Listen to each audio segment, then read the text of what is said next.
Shut it off, turn it back on. That's it. All right. So, can y'all hear me? Because you couldn't hear my video. Damn thing, anyway. Welcome to the best damn kayak fishing podcast ever. Oh, maybe you can hear me now. Turn my mic up. I'm Jeremy. My co-host is a ghost. We're here to help everybody in this fishing community, kayak fishing community, hopefully, but fishing community altogether, become better anglers through sharing our stories of what to do, what not to do, and hopefully learn some lessons from other people without making the same mistakes. So that's why we're here.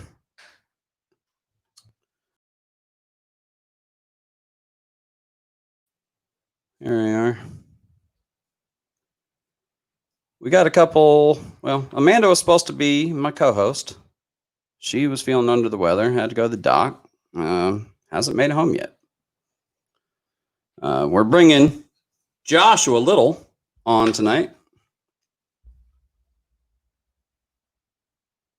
And looks like he's going to be piping in here in just a second.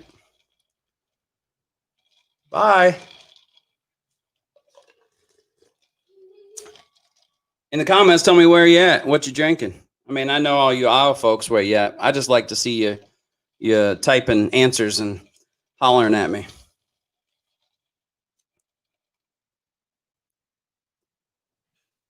I feel like things are all discombobulated the past couple of weeks. You know, life is a pain in the ass. Sometimes it kicks you right in the nuts, but we're going to keep moving forward.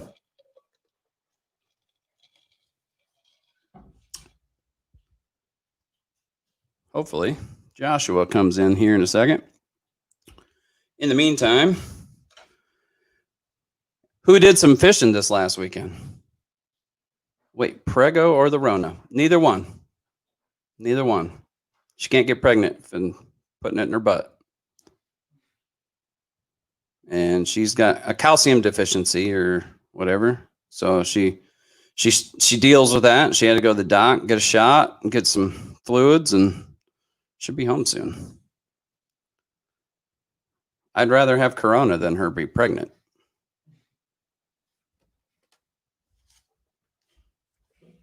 What's up, bro? What's up, sis? All right. So we've been doing a lot of stuff this weekend. We've been fishing all over the place, kind of moving around, doing some pond fishing. We did, whoa, here we go. What are we talking? Yep. Looks like Joshua's about to be on. Just trying to get everything set up. You know, everybody got a new learning curve. So here I'm going to bring in Joshua. The bearded beast himself, Joshua Little. Nice to have you, guys. Thank you for having me. Yeah, thanks for coming. It's like pulling teeth getting kayakers on a freaking kayak podcast. I'm not even kidding, man. I don't know what the deal is. Like I've had one person, like big name, actually reply, and that was Robert. Oh, wow. Field. Yeah, Robert Field was like, "I'm in." And he goes, "That's crazy." Right, email me the info. So I emailed him, and then it's been crickets ever since. And you know, every day I see him fishing on Instagram and doing his thing, but I'm like, oh, bro, answer your email. You know what I mean?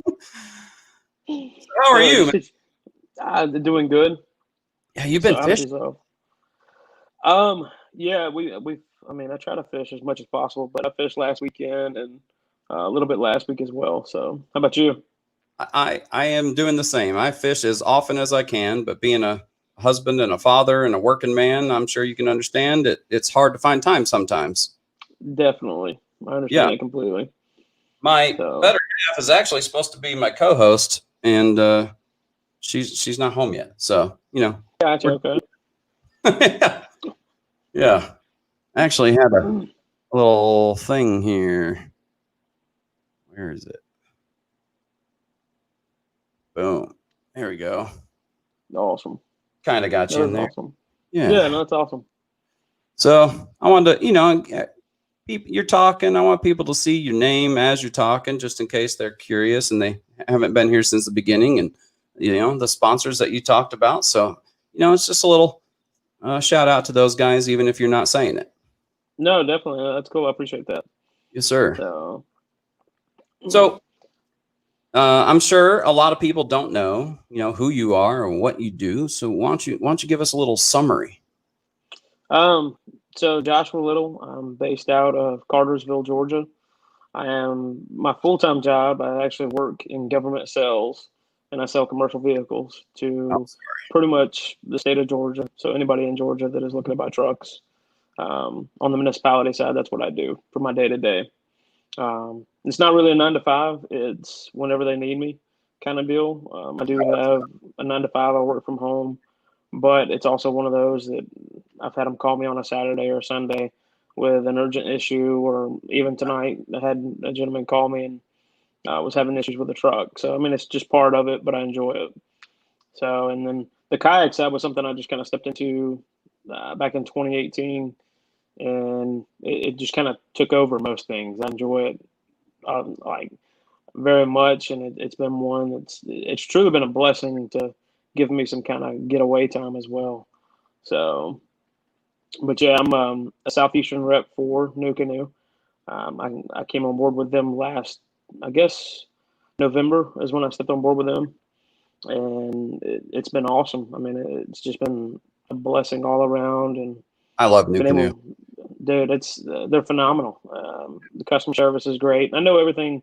I see a lot of stuff right now with a lot of people kind of saying, "Hey, we're having some issues getting a hold of them," but the problem is that they're in Washington, and Washington was one of the very first states to just completely shut down.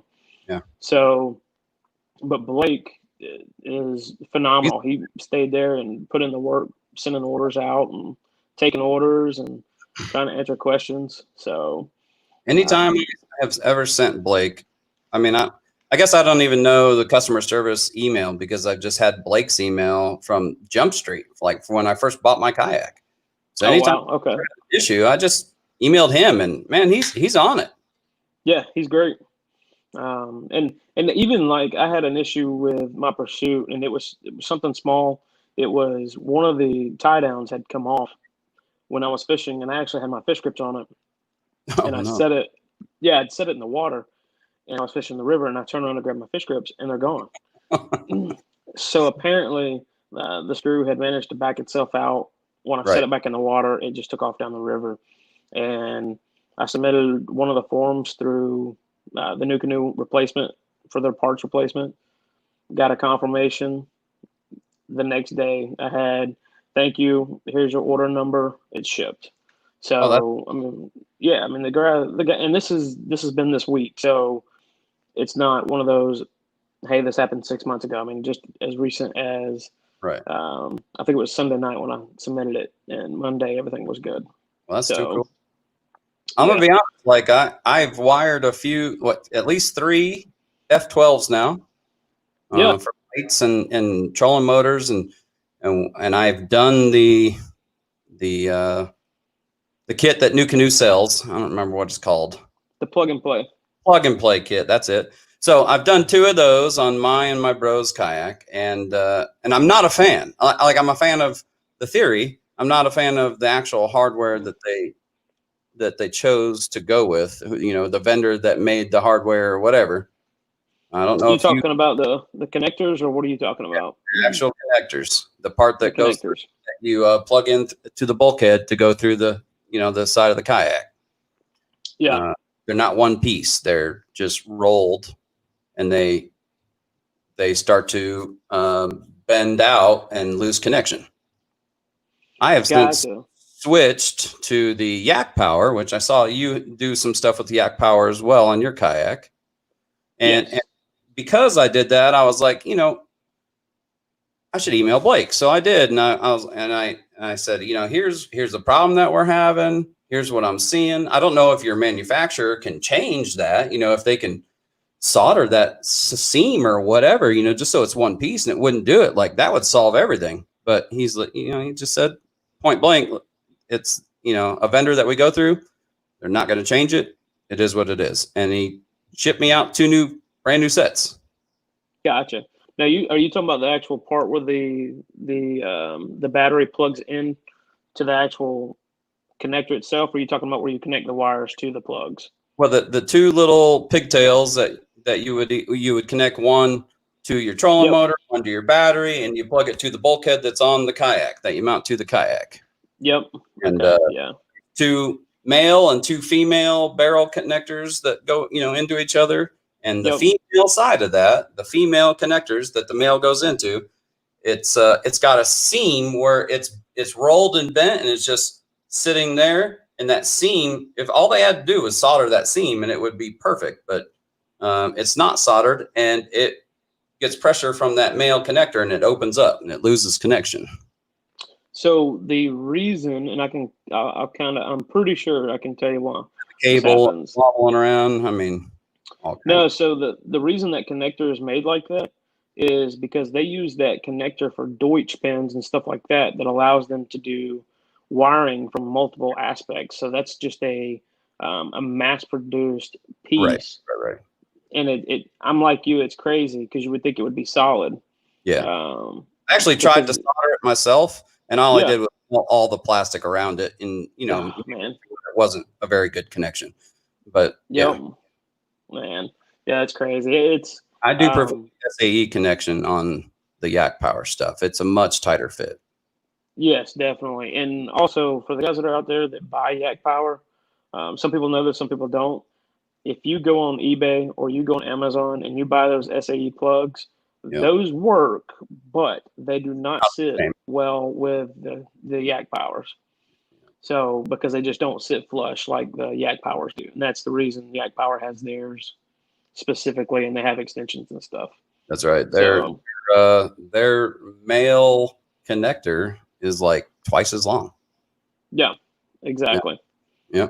So I found that out. Power, I had a combination of I was trying to find all the parts I needed, and I ordered the Yak Power kit, and it obviously wasn't the complete kit, so it didn't come with everything I needed, and I didn't know that until it showed up and I unboxed it. Yeah. So, yeah. That's I really like Yak Power. I like the system. I think there are some really great things there. If there was a way, because I've seen some guys try to wire an actual trolling motor through that Yak Power system, and it's not built for it. If it could handle something that large, it would be nice. I run it. I know. Do you? Yeah. Okay. I haven't had any issue. The only thing I have is my actual motor burn up.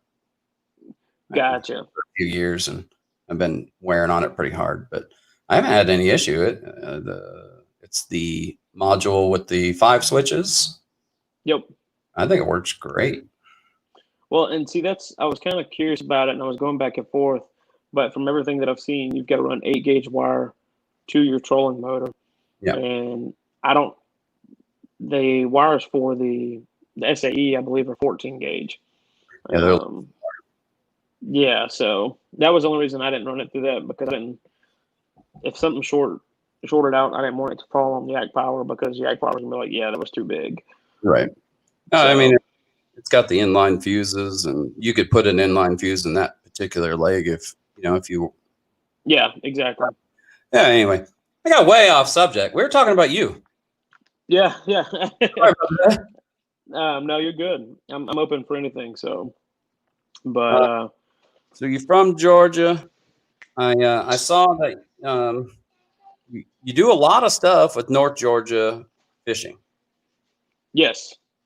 You're on there. They have a podcast. You're on their podcast. I watched that whole episode. That was pretty good. Thank you. I appreciate that. Yeah, I mean, that was. I mean, if you're trying to break into kayak fishing, as far as an angler goes, that's the podcast to watch, because you broke it down. How the rules work and what to wear, and just the basics from every angle. And I thought I appreciate that. Yeah. Yeah, they've got some really cool stuff coming. I am part of Fish North Georgia now, and we are doing the guys that are fishing. They have a service called The Guide, and what that is they've got a bunch of local anglers that are fishing all these different lakes to allow local fishermen of Georgia and even Tennessee, South Carolina, Alabama, people that fish on these lakes, and it's going to grow. I mean, it's going to become massive. Right. Um, and the aspect of it is if I go fish, let's say Alatoona, because I just live right here at Alatoona, Yeah. I'll do a report on what I saw, water temperature, the water depth or clarity of the lake, what we were using, and just a general idea of what you could go out there and catch them with. Right. But this is a breakdown of Lake Weiss, Lake Gunnersville, Lake Lanier, Etowah River, the Tennessee River, just Chickamauga. There's a bunch, like any of our guys that goes to any of these lakes or rivers and they go fish them, they'll come back and they'll do a report.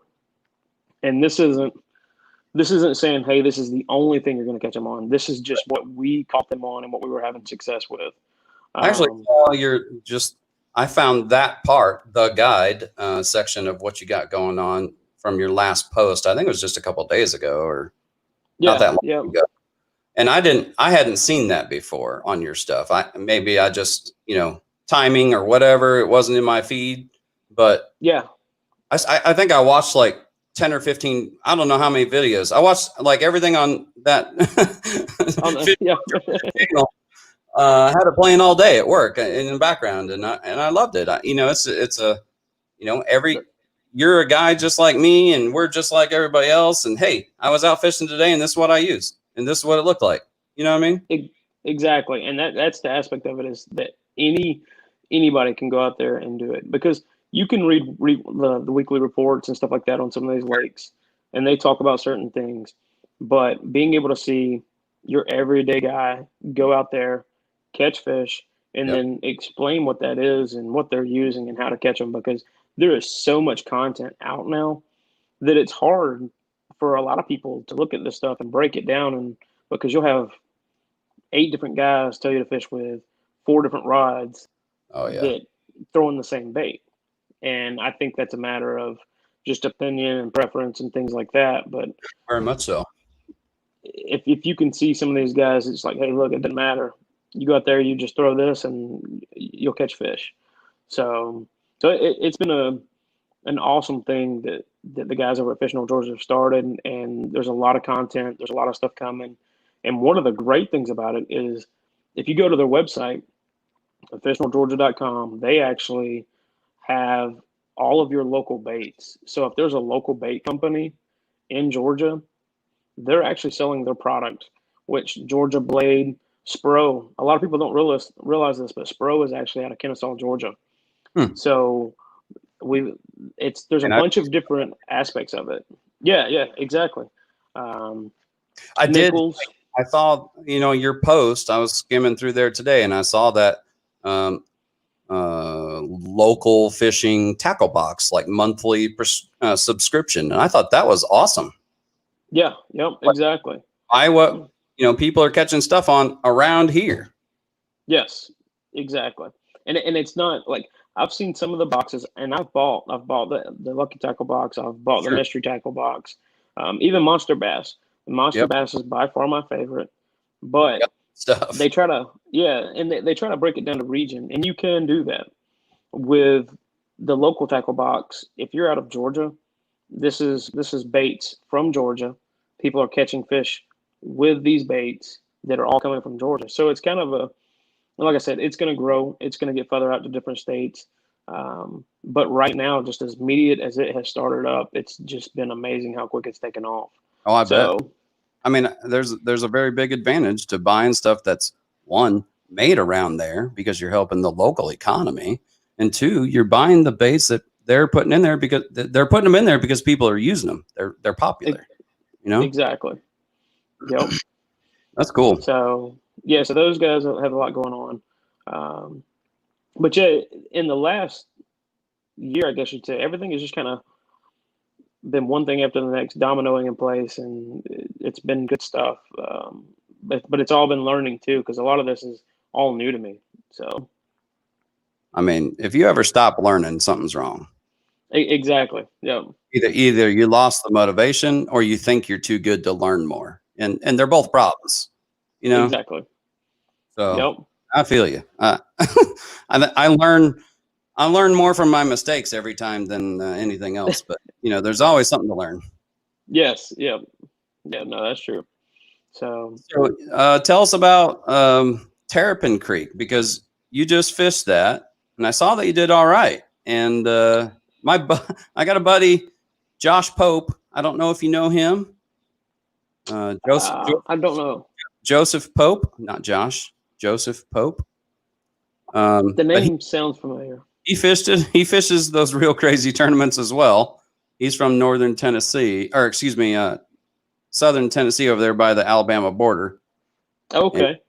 And man, going into it, his practice was going good. Like everything that he wanted to do was going good. And boy, it was like Darwin effect happened on on Saturday, and he had a bad day. Oh, really?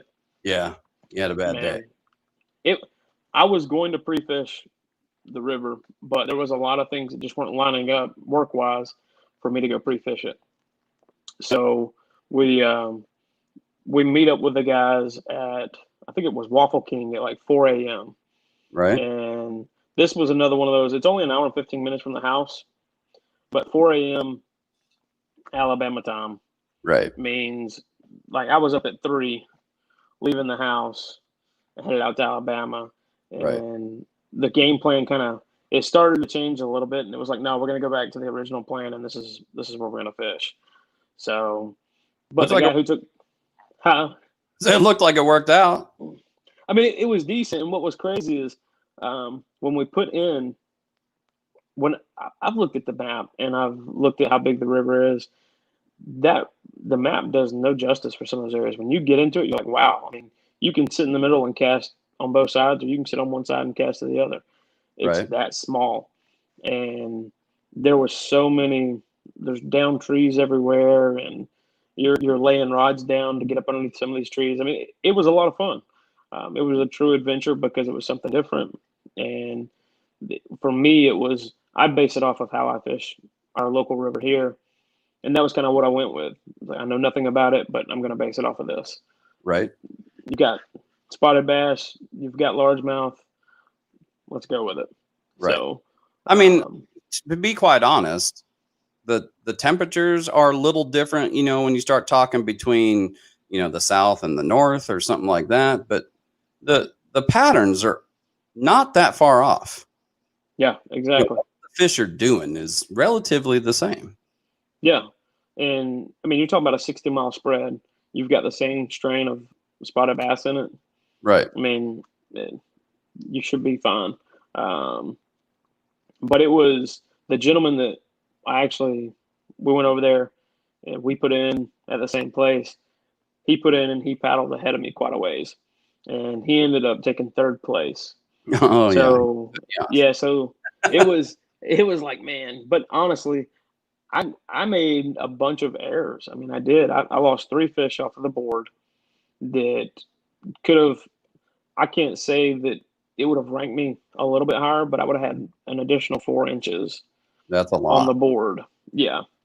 And then I lost one shaky head, it broke right at the kayak, and the fish comes up, turns his nose, goes back down, and it just breaks. Line snaps, and so it was one of those. It was at that point I called my friend and I was like, dude, I just feel out of place and I shouldn't. But I'd taken my Frontier. I've been fishing out of my Pursuit for the last 2 months now and haven't been on my Frontier. I'm sure the Frontier acts a little different. It's a little different. My layout, my familiarization with what I'm using beside me is a little different. Right. And it was just, okay, now I got to get back in the rhythm of things. And there's nothing wrong with the Frontier at all. It's just a matter of, it's like working at one desk for 2 months and then getting up and go working at someone else's desk. Right. It's just different. Yeah. So between those, outside of all that, I had a great time, and I'll definitely be back because it was truly an awesome little river to go fish. So I do have a question about the crazy rules, but before I get off subject too far, one of our guys that's listening, has asked what the water temps around where you are in North Georgia, what the water temps are at right now, because Gunnersville is around 91. So we fished, we fished Friday night over Allatoona, local lake here, fairly Mhm. large lake. I believe it's over 12,000 acres. It's not the size of Gunnersville, Right. but it's already 90 degrees. Really? So yeah, we're right in the same temperature. I We're figured. seeing fish 20, 25 feet deep, Damn. hanging in brush piles. So He yeah, also which is what you're throwing. um most of the time what I use is a fish head spin, underspin, and I'll Photos of throw a that. Like it still works. yeah. Yeah, exactly. It's a fish catcher. I can fish it in the river. I can fish it in lakes, and it's one that I'll actually throw out and catch suspended fish with them because they're just great.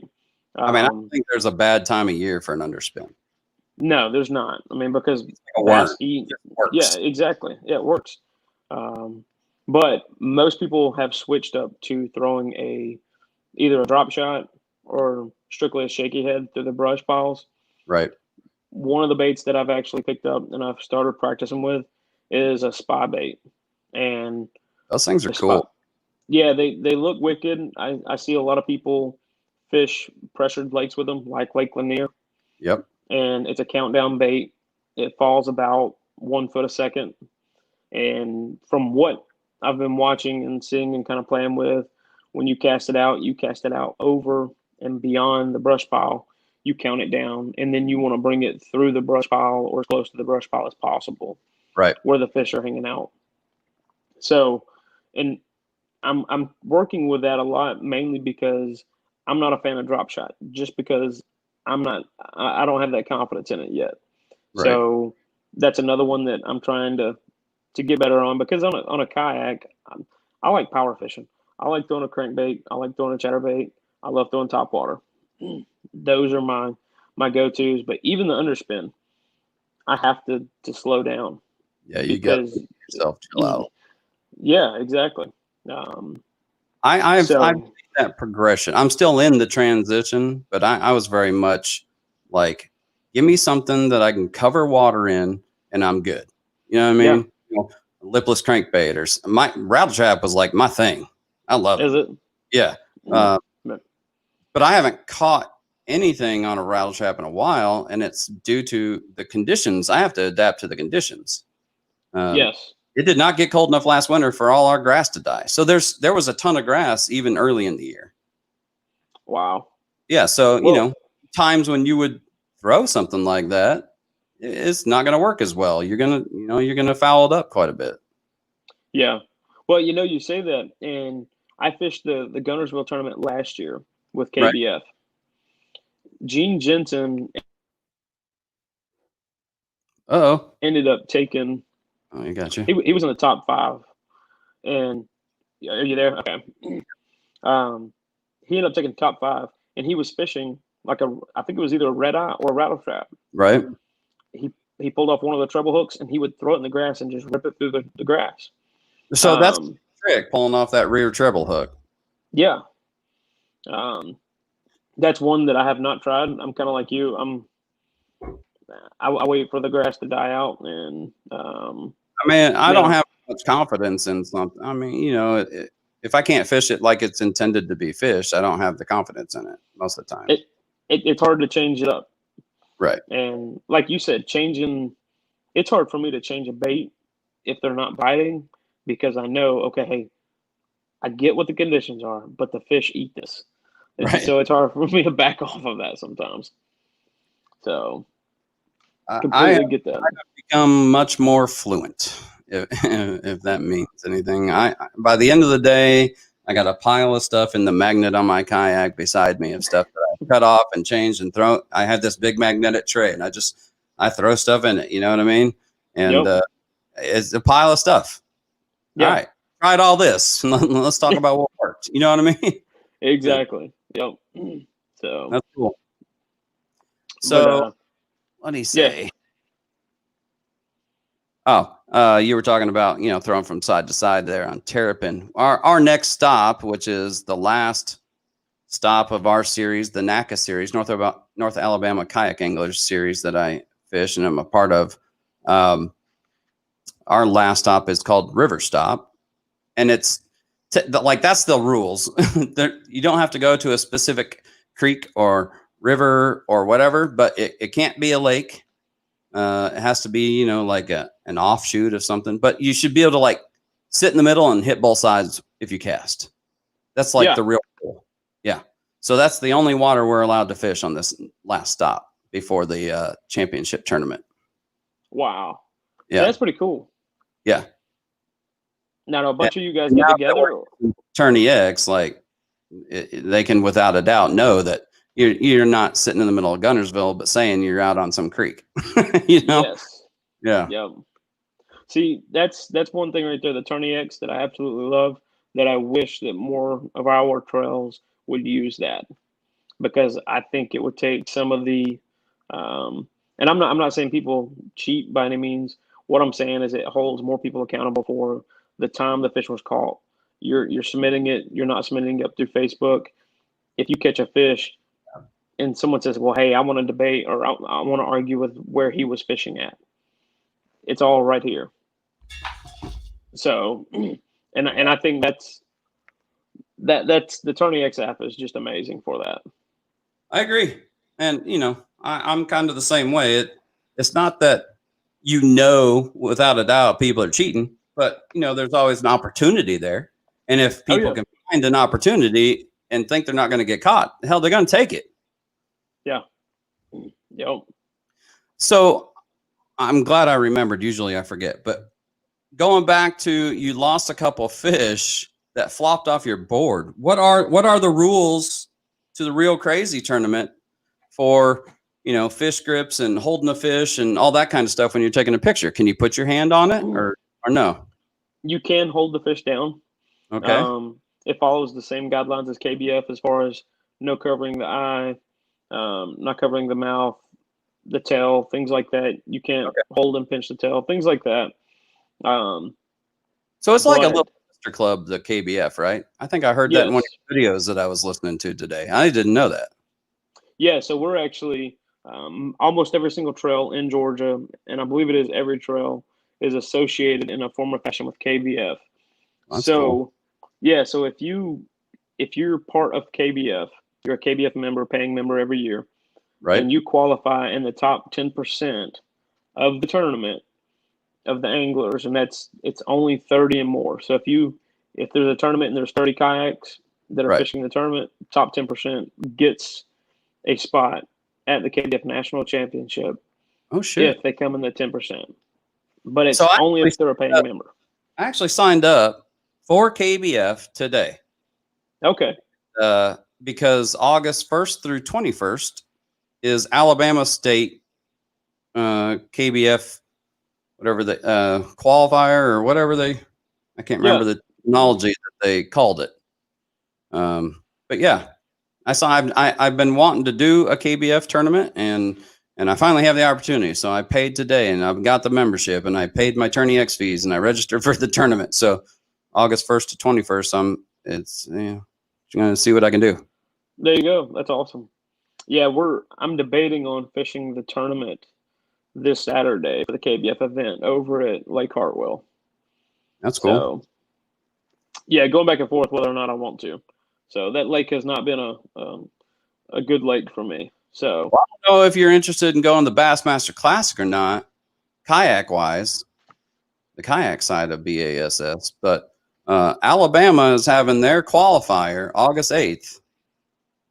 And it's only $100, where doing one of the 5 tournaments that BASS was, had for their circuit was $250. So you could, top 10% of the field go to the Kayak Bassmaster Classic, April 2021. Oh, okay. Yeah, we've got one here in Georgia, but I can't remember. I want to say it's in September or October. Okay. We're having one, and then I think there's a bass championship as well, like a state championship, a bass state championship. And if you paid your dues, have more, of their statewide ones. this year, Alabama's just got the one. Next year, Gotcha. Okay. Gotcha. Yeah, August 8th, I'll be at Chickamauga. I've oh, is got that chick? with Tennessee Valley and Real Crazy. They're hosting an event together, and we've got 2 tournaments left with Real Crazy, and I want to kind of see where I fall in the placement for AOY.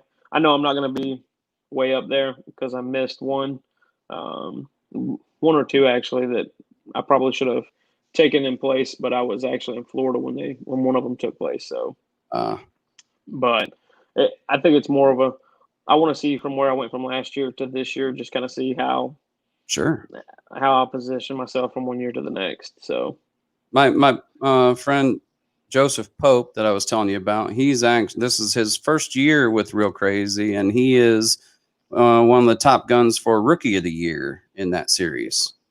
That's awesome. That's good. Yes, sir.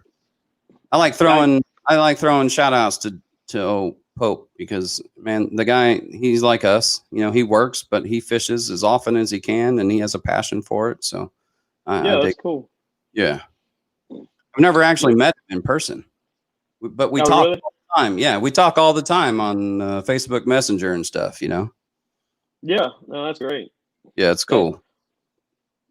It's like small world until you meet the people, and then it's just, I don't know, this side of the kayak fishing and meeting people and talking to them online, and then it's crazy, but it's cool. Yes, sir. So our oldest listener, Scott Adkins, has a question for you. He wants to know, how many rods do you take with you, and how are they rigged up? And you might know that guy, Scott Adkins. Yes, yeah, I talked to Scott quite a bit. Yeah, he's an awesome guy. I generally take 6 rods with me every time I go, and it's kind of a mix between things. But I'll take depending on where I'm going. If I'm going to the river, it's generally 3 or 4 rods. But on the lakes, I'll take 6 rods. Right. And I'll take a crankbait rod, a chatterbait rod. I've got my top water rod, and then it's kind of a mix between a jig and worming rod, my underspin, and then a shaky head. So I kind of can cover all bases and mix it up without having to change baits, other than just a matter of, hey, I want to try a different color kind of deal. Right. That's kind of how I do things. I've gone from only having 3 rods, like a heavy, a medium heavy, and then something that's finesse, to 10 rods, and then I figured out real quick that was too many. Yeah, that's a lot. I was like, if I don't have to retie, like, I can just switch rods. I'm saving time. No, they just get in the way. Yes, they get in the way. Yeah. I'm back down to, like, I don't know. I think the last time I went out was 5 rods, and I felt like that, like I had 4 in my rod holders and 1 in my hand, and I felt like that was a good setup. Yeah. I tend to be using one. We'll set it down beside me, grab another one, use it, set it down beside me, pick up another one, be using it, and then set it down in front of me as well. So I've got 3 rods in front of me, and I will grab another one. Right. Because something changes. Everything's in the way. Exactly. And then all of a sudden there's a fish on it. I'm like, this happens every time. Right. Every time. So it's about throwing it back in the rod holder behind me so that I know, like, it's not going to be in my way. Yeah. Yep. So I don't have my stuff standing up, though. All my stuff is leaning, like, straight aft. Oh, really? Okay.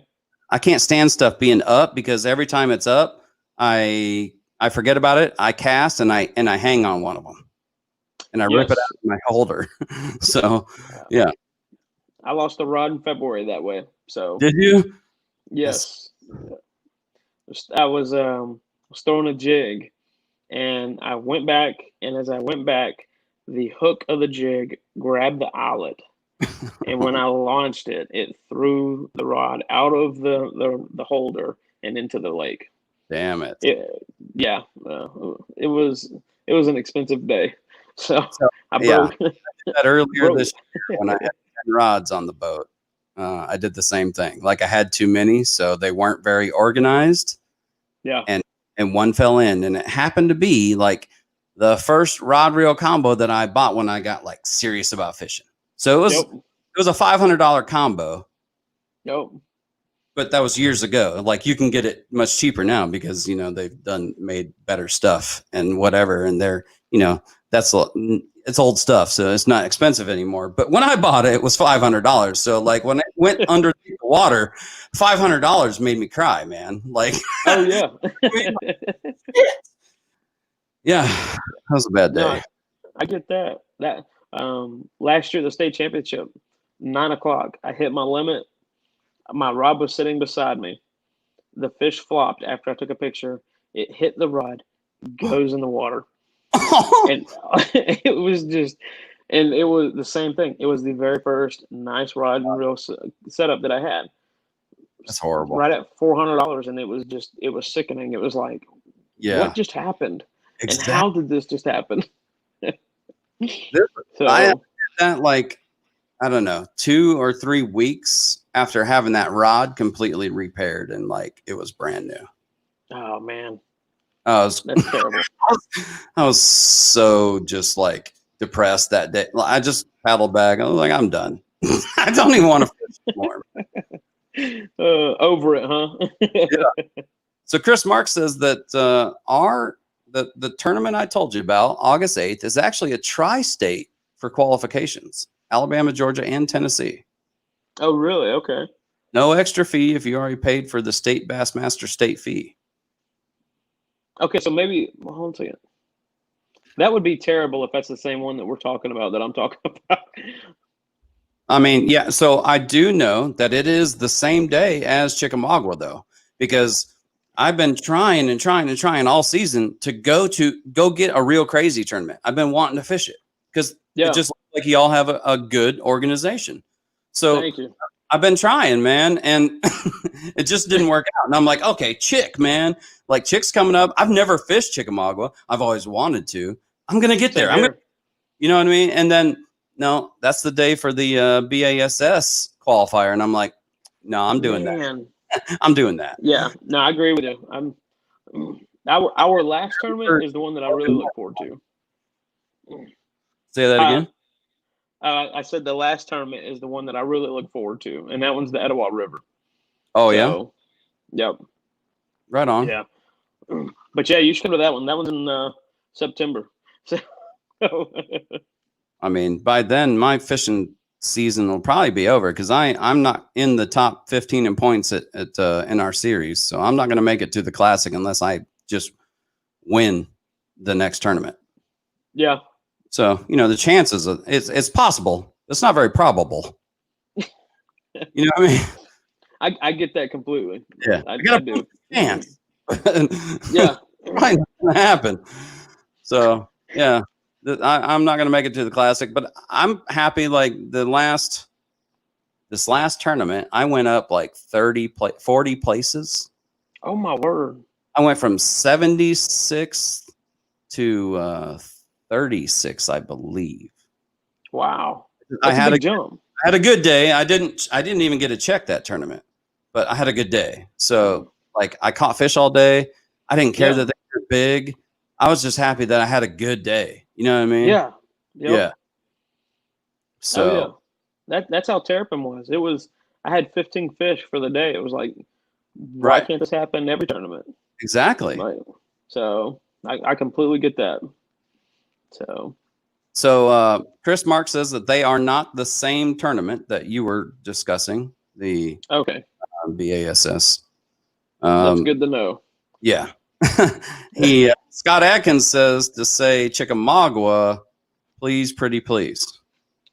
Oh yeah, I'm fishing Chick. Yeah. So I've never fished it. If you're in running for Angler of the Year, I don't think you have a choice. Like, I mean, you have a choice, but you don't really have a choice.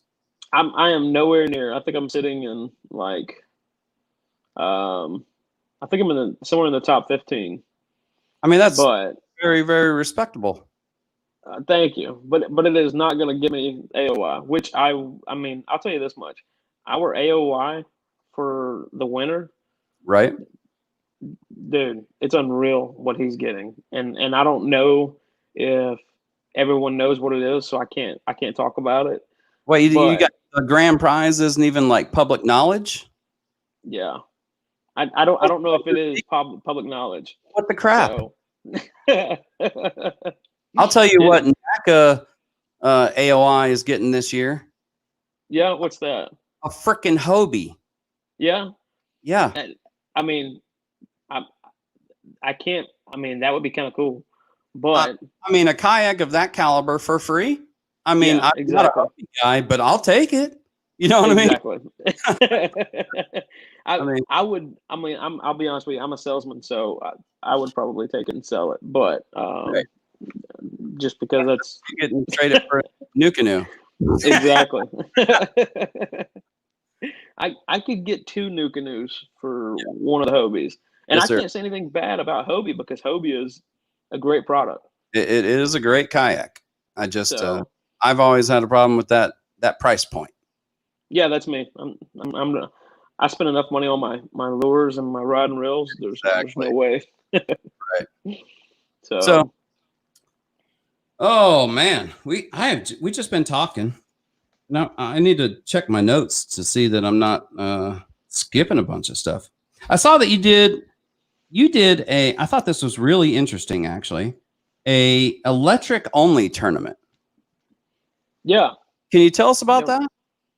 yeah. So actually, the guys from Fish North, Georgia, Danny and Josh, the guys that own Fish North, Georgia, they reached out to me because they were looking for a partner for um, that July 18th. Both of them, there was 2 different tournaments that they both needed to fish.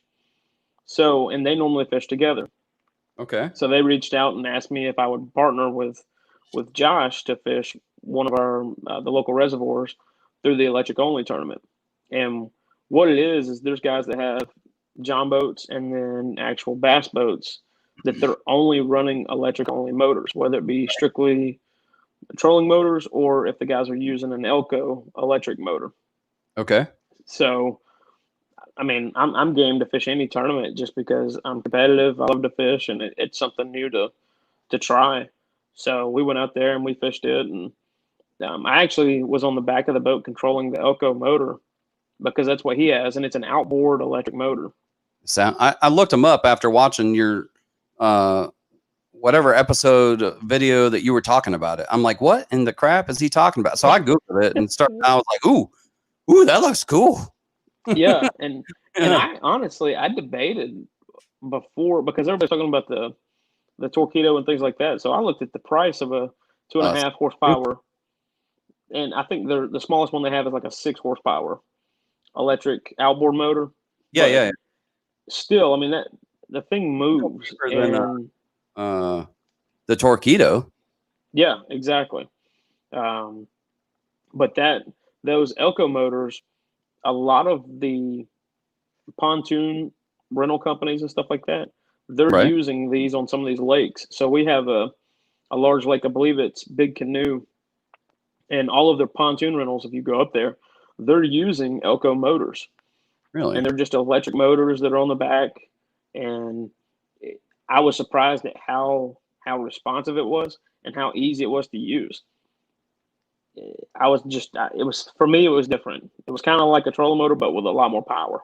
Did you use it So on your new canoe? no, I did not. We fished out of his boat. He's got a bass boat, and so what it is, it was a 3 fish tournament. So you had to have they've got their live wells and things Oh, like that. okay.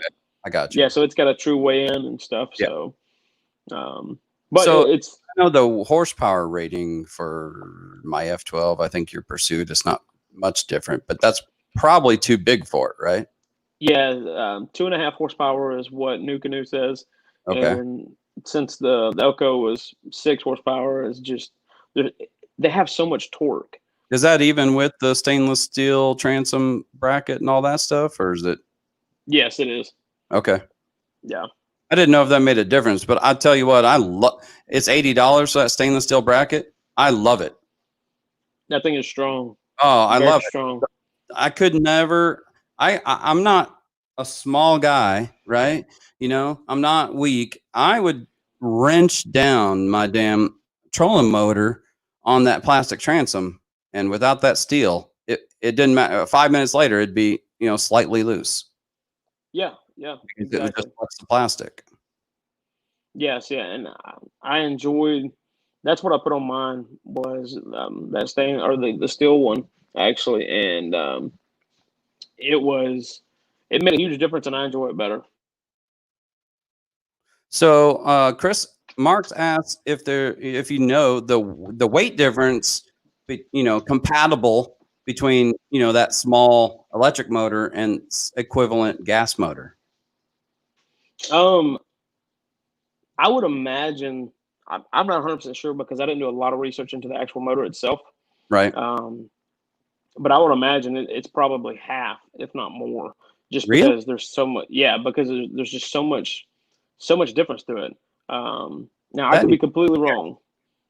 Yeah, I would say if it weighed 300 pounds on a gas, you'd probably be sitting at right about 175 to 200 at the most on an electric, if I had to guess, right? because a lot more less components that are on it, and since it's working off the batteries itself, the Right. batteries are in the boat, so that's where you're going to kind of pick up all well, technically all your juice is there. You don't have any fuel. If you have a 10-gallon fuel cell, I mean that's roughly 8 pounds a gallon. yeah, it's a little over 8 pounds a gallon. So I mean that in itself, that and oil and a little bit of everything. I mean it's just a little bit different. I will say though that there probably is an offset on the batteries. Isn't that 24 volt Yes. No, I think it's actually I want to say it's 48 volt. or 40? Oh, 48 volt. Okay. Yeah, I believe I so. mean, everything on my kayak right now is 12 volt. Even my trolling motor that I just burn up, Yep. Yep. everything 12 volts. So yeah, 48 volt. I mean, if you're going to do it, and you go lithium to stay light, you're going to spend some coin. Yes. Yeah. Yeah. It's I have to say that's worth it. Every bit of it is worth it. Well, I That agree. lithium. I've got a 50 amp hour, which was equivalent, to the 60 amp hour blue top Optima battery that I have. And it's 57 pounds versus 16 pounds. Yeah. That's a huge Yeah. difference, especially Exactly. paddling. When I don't have my trolling motor on in our series, electric motors are not legal. So Yeah. I'm paddling. I don't have pedals, and yeah, I can't. That 57 pounds is just stupid heavy. Oh yeah. Yeah. Very much so. It to me, and that's a little side note there. This is just my preference, in my opinion only. If I think any kayak trail should be powered, pedal, whatever you want to do. That's just my opinion. Um, I know KBF and Bass both allow trolling motors, electric motors. Yeah. I don't know that. I I know mean, that's on a side note, but like I'm going to fish the same way, yeah, whether I'm using my trolling motor or I'm paddling. Like it doesn't matter. I'm going to fish the same stuff, and I'm going to fish it the same way. yeah, And I think I can outfish somebody if they had pedals or an electric motor. You know what I mean? Like it doesn't matter to me what you have. yeah, yep. And now I can say, even from the advantage side of having a pedal drive versus having or versus paddling, that in itself, there is a huge difference. And Most pedals that I've seen can outdo a trolling motor. yeah, um, I But think most guys that are running a Hobie, they get what 6 miles an hour. I mean, they're moving. I don't know how fast, but I know they're moving. Yeah. I get 3 miles So out of my 34-pound trolling motor. gotcha. Okay. Yeah. I So think I think I'm getting just a little over 4 with a 45-pound thrust on the at the end of pursuit. the day, like I'm tired of paddling. You know what I mean? Because I paddle my ass off usually to get in certain Yeah. areas or do whatever. But I think even if I just had $1,200 laying around to go get the pivot drive, I would still paddle because the places I'm fishing, especially the last couple months, I've been shallow, like super shallow, and I've been in Yeah. some thick ass grass, lily pads, all kinds of stuff. And I mean, I don't want that tangled up in all my shit and having to deal with that every 10 minutes. So I feel Yeah. like I'm paddling anyway. Yeah. Yep. And there are areas that certain lily pads, depending on how deep they go and how big they are, Oh, there. it doesn't matter. Yeah, you got to switch it up or you got to pull it out of the water. Yes, sir. So, What's up, Trinity? Nice to see you, buddy. but that, I mean, I know you kind of want to get out of here around this time. So I've got just a little bit while longer if you're good. That's up to you. I mean, I'm here. I got stuff to talk about whether you're here or not. Okay.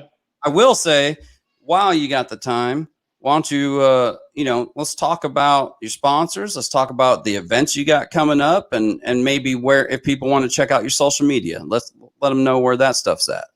Yeah, definitely. Of course, my Facebook page is just Joshua Little. I do have a Bearded Beast Fishing page as well. And then my Instagram is Bearded Beast Fishing. So that's where anybody could find me at. I have a lot of people hit me up asking me questions all the time, and I'm very open for that, especially if they're looking at getting into the tournament side of things, or just in general kayak side. Whether they're looking for answers about, hey, I'm looking to rig up some lights or trolling motor or anything like that. If I can help them, I'm going to. And then as far as my sponsors go, New Canoe by far, just hands down. I mean, it's like I said, it's been a blessing, and I'm proud to be on their team and to represent New Canoe. They didn't think I was good enough, man, but I've been shouting New Canoe since I bought it. Yeah, I mean, I'm kind of OCD about research, before I buy something big like, that kind of kayak. So I did a lot of research, and I've done research just lately, just so I could have content for a video. And it's still like the most stable and the biggest weight capacity out of all the kayaks that are on the market right now. But yeah, steal your spotlight. I just love New Canoe, and I don't say it because I'm sponsored by them. I mean, I just love it. Yeah, when I first got on a kayak, it was on a New Canoe. It was because of River Wolf. He put me on one of his kayaks, and as soon as I got on it, oh dude, he catches some crazy fish. Yeah. He's a phenomenal guy, and glad to call him a friend. He's a good family friend of mine. That's cool. Before all COVID, I mean, we went to go see him play music every Wednesday night. He's extremely talented in the fishing world, but also on the music side. Right on. It's as soon as I got on it, it was just an immediate, like, there's no comparison. I had a Bonafide. I was on the Bonafide. I liked the Bonafide, but there just wasn't enough space for what I felt that I wanted. So when I got on his New Canoe, it was just an immediate, yep, okay, I'm going this route. And then I think for the first couple of months, I didn't fish with anything other than a dashboard on the front. That was it. There was no fish finders, no nothing. It was just wide open deck. I mean, you got to find what you want it. Exactly. I went full retard. I bought like everything, and I put everything I could on it, and it got so heavy I couldn't even lift the damn thing. Yeah, I'm there. I'm with you. And now I went backwards. I was like, this shit's unnecessary. You know what I mean? Like, I got the lithium battery, and I got rid of my seat, and I just have a cooler, and I'm about to get rid of that and just put my seat back on. And like, if I can't fit lures in a backpack, I don't need it. Weird. That's my problem. I do rock the black pack. And even now, I take a lot of stuff in my soft plastics. I take more than I will ever use. Right. And I think I go out there with probably just 3 or 4 packs of worms or whatever plastics I'm going to use, and I'd be fine because I never touch anything else. Yeah. But I'm also the type, like, I take like 10 packs of Kayaks with me every time I go out. Right. I know that's a lot. It is a lot. But I use them. Fish, the tails get ripped off. Yeah. So I mind taking the stuff that I know I'm going to use. It's like taking all the other stuff in case that stuff isn't going to work. Yeah. Yep. And then I get in my head and I start thinking too much. I'm like, well, I might need this and I might need that. And you know what I mean? But at the end of the day, my kayak is so damn heavy, I can't lift it. Yeah. So I've definitely tried to streamline it, and I think I'm going to streamline it some more. I think I'm going to put my 360 seat bag on. I got a bass boat seat, not the normal. You got a Pinnacle? No. yeah, not the new canoe seat. I put on like a legit leather comfy bass boat seat. Like, Wow. Okay. no, I'm retarded about it. I was like, I need to be comfortable. You know what I mean? Oh And yeah. yeah, I took that off to put to like get serious about tournament fishing, and I'm still serious about tournament fishing, but I'd rather be comfortable. Yeah. I picked up one of the kayak cushions. I'm not sure if you've seen some of their stuff, and I have um, I was actually surprised. I mean, those things are really comfortable. Now the new canoe seat, my opinion, the new seat is the so new much one. more comfortable. Yeah.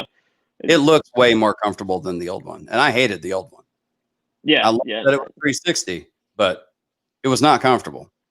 I've got a friend that loves the old style seat, and I'm like, dude, you're crazy. There's Yeah, just no way. no, my fat ass was hitting the bolt heads that were sticking up through the swivel. And no, man, that shit. Yeah. I'm out. Yeah, Yeah, I have no interest in that. So no. I apologize if I swear too much. I'm an old army guy, so it no, just kind of out. no, you're good. My wife gets on to me a lot because I'm trying to get better. So I try um, until I start drinking, and then it all goes out the window. yeah, yeah, no, I get that. So So, what events you got coming up that people might be interested in fishing against you? this coming up week, of course, this Saturday, it's a Saturday and Sunday event. It's the KBF Hartwell and I think Kiowee. It's a 2 day event, or I'm sorry, it's a 1 day event, but it's Saturday and Sunday. So you can pick either day and you can fish either water either day. So that's the one this weekend. The 8th is going to be, of course, Chickamauga with the Tennessee Valley guys and Real Crazy. And I want to say it's Savannah Bay is the boat ramp that everybody's fishing out of, I believe. Okay. And then the 15th is the Upper Etowah and your choice of Lake Allatoona with the Peach State kayak anglers. And that's another one that I'm gonna fish the Etowah. I like fishing Allatoona, but my opinion, I think unless you just are really good at throwing a shaky head, or I'm sorry, a drop shot, and finding good fish in certain areas, Right. it's going to be hard to catch a good limit on Lake Allatoona as hot as it is and as much as the boat traffic is, because Gotcha. the boat traffic is so much heavier this year than it was last year, and I would imagine it's due to COVID, just more people being out there. Yeah, But they're the out. boat traffic, yeah, there's so many more people. Um, but then The after boat that, I know. problem. It was the damn jet skis and the pontoons and everything else that seemed like they don't care about whizzing right behind you. No, they don't. And we've kind of seen, and this has been a good thing. We have seen more bass boats being more conscious of the guys fishing out of a kayak, and they're giving us more space. They're a lot more respectful about it. At least they are over here where we're at. Um, but as far as like your pontoon boats and jet skis, Yeah, they they don't do care. not care. No. It's just as fast as they go by you, it doesn't matter. If you're seeing So bass boats be a little more respectable, then that's not something I'm seeing. Like to me, boat's a boat. Like they don't care. yeah, well, and I think it's just been in the recent couple of months, and I don't know if it's because they're starting to see a climb with more people, but then it's also more on the front line, like with Bassmaster. Right. So they're seeing, okay, well, if you go out there and I hate to say it, but if you're a jackass to some guy on a kayak, and then you don't realize that, hey, I'm, and I know this is just off the wall, but if you're fishing Gunnersville, what's your chances of seeing Gerald Swindle out there on a kayak? I I mean, mean, no. you don't. Yeah, and Mike Iaconelli, he's getting into it. I think he's fishing Right. his first Hobie event. So some of these big major guys are jumping into it from the bass world, and I think some of the other bass guys that kind of, I would say, in a sense, look up to them or um, follow them more are like, oh, okay, well, if he's doing it, maybe we should be more conscious about who's out there. I don't know. I could be wrong. Whoever's following Ike and Nelly, they need to just fall off the wall. I don't know. But yeah, he's a crazy one, that's for sure. Yeah, he's a So character. yeah, he is. I swear, if I ever had to fish on the same boat as his, I'd get arrested. I would punch him in the face. Oh man, yeah, see, I'm still trying to learn to fish with people because I didn't grow up from a standpoint of like fishing from a bass boat. Yeah. So this last couple of months, I've been fishing more and more out of a bass boat with a friend of Okay. mine, and one of the one of the areas that we fished, it's like he goes out and he sits right out in the middle of the lake, and he wants to throw a drop shot, and I'm like, hey man, I want to fish the bank because I'm like I Right. suck at drop shots, so. Right. Yeah. So that's kind of trying to have to get a feel for what these guys are fishing and how they're fishing, and being able to either work those same areas with something different or work those areas with what they're throwing. So, I feel your pain because I've done both, and I still do both here and there. yeah, But yeah, I mean, there's something about being on your own boat and being the pilot of it and doing what you want, as opposed to being boat bitch on the back of the boat and just having to figure out how to work with whatever the guy in the front's doing. yeah, yep, I'm not a fan of it.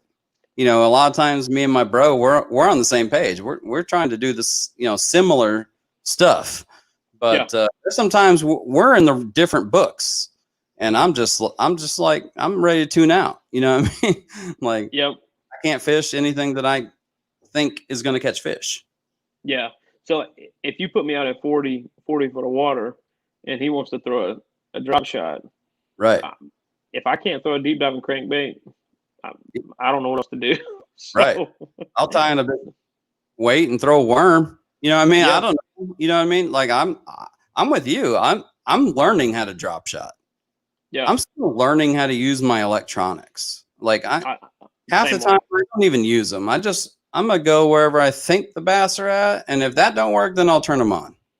Yeah, Yeah. it's I for the last, I guess, month or so, I actually went without my fish finder, Yeah. and It's a one of little my liberal. friends, yeah, it is, and some of the guys they're like, well, you have to have it. And it's for me, I feel that I know during the summertime, the fish are going to do two things: they're going to go deep, That's it. or they're going to go find a creek, and they're going to find some colder water.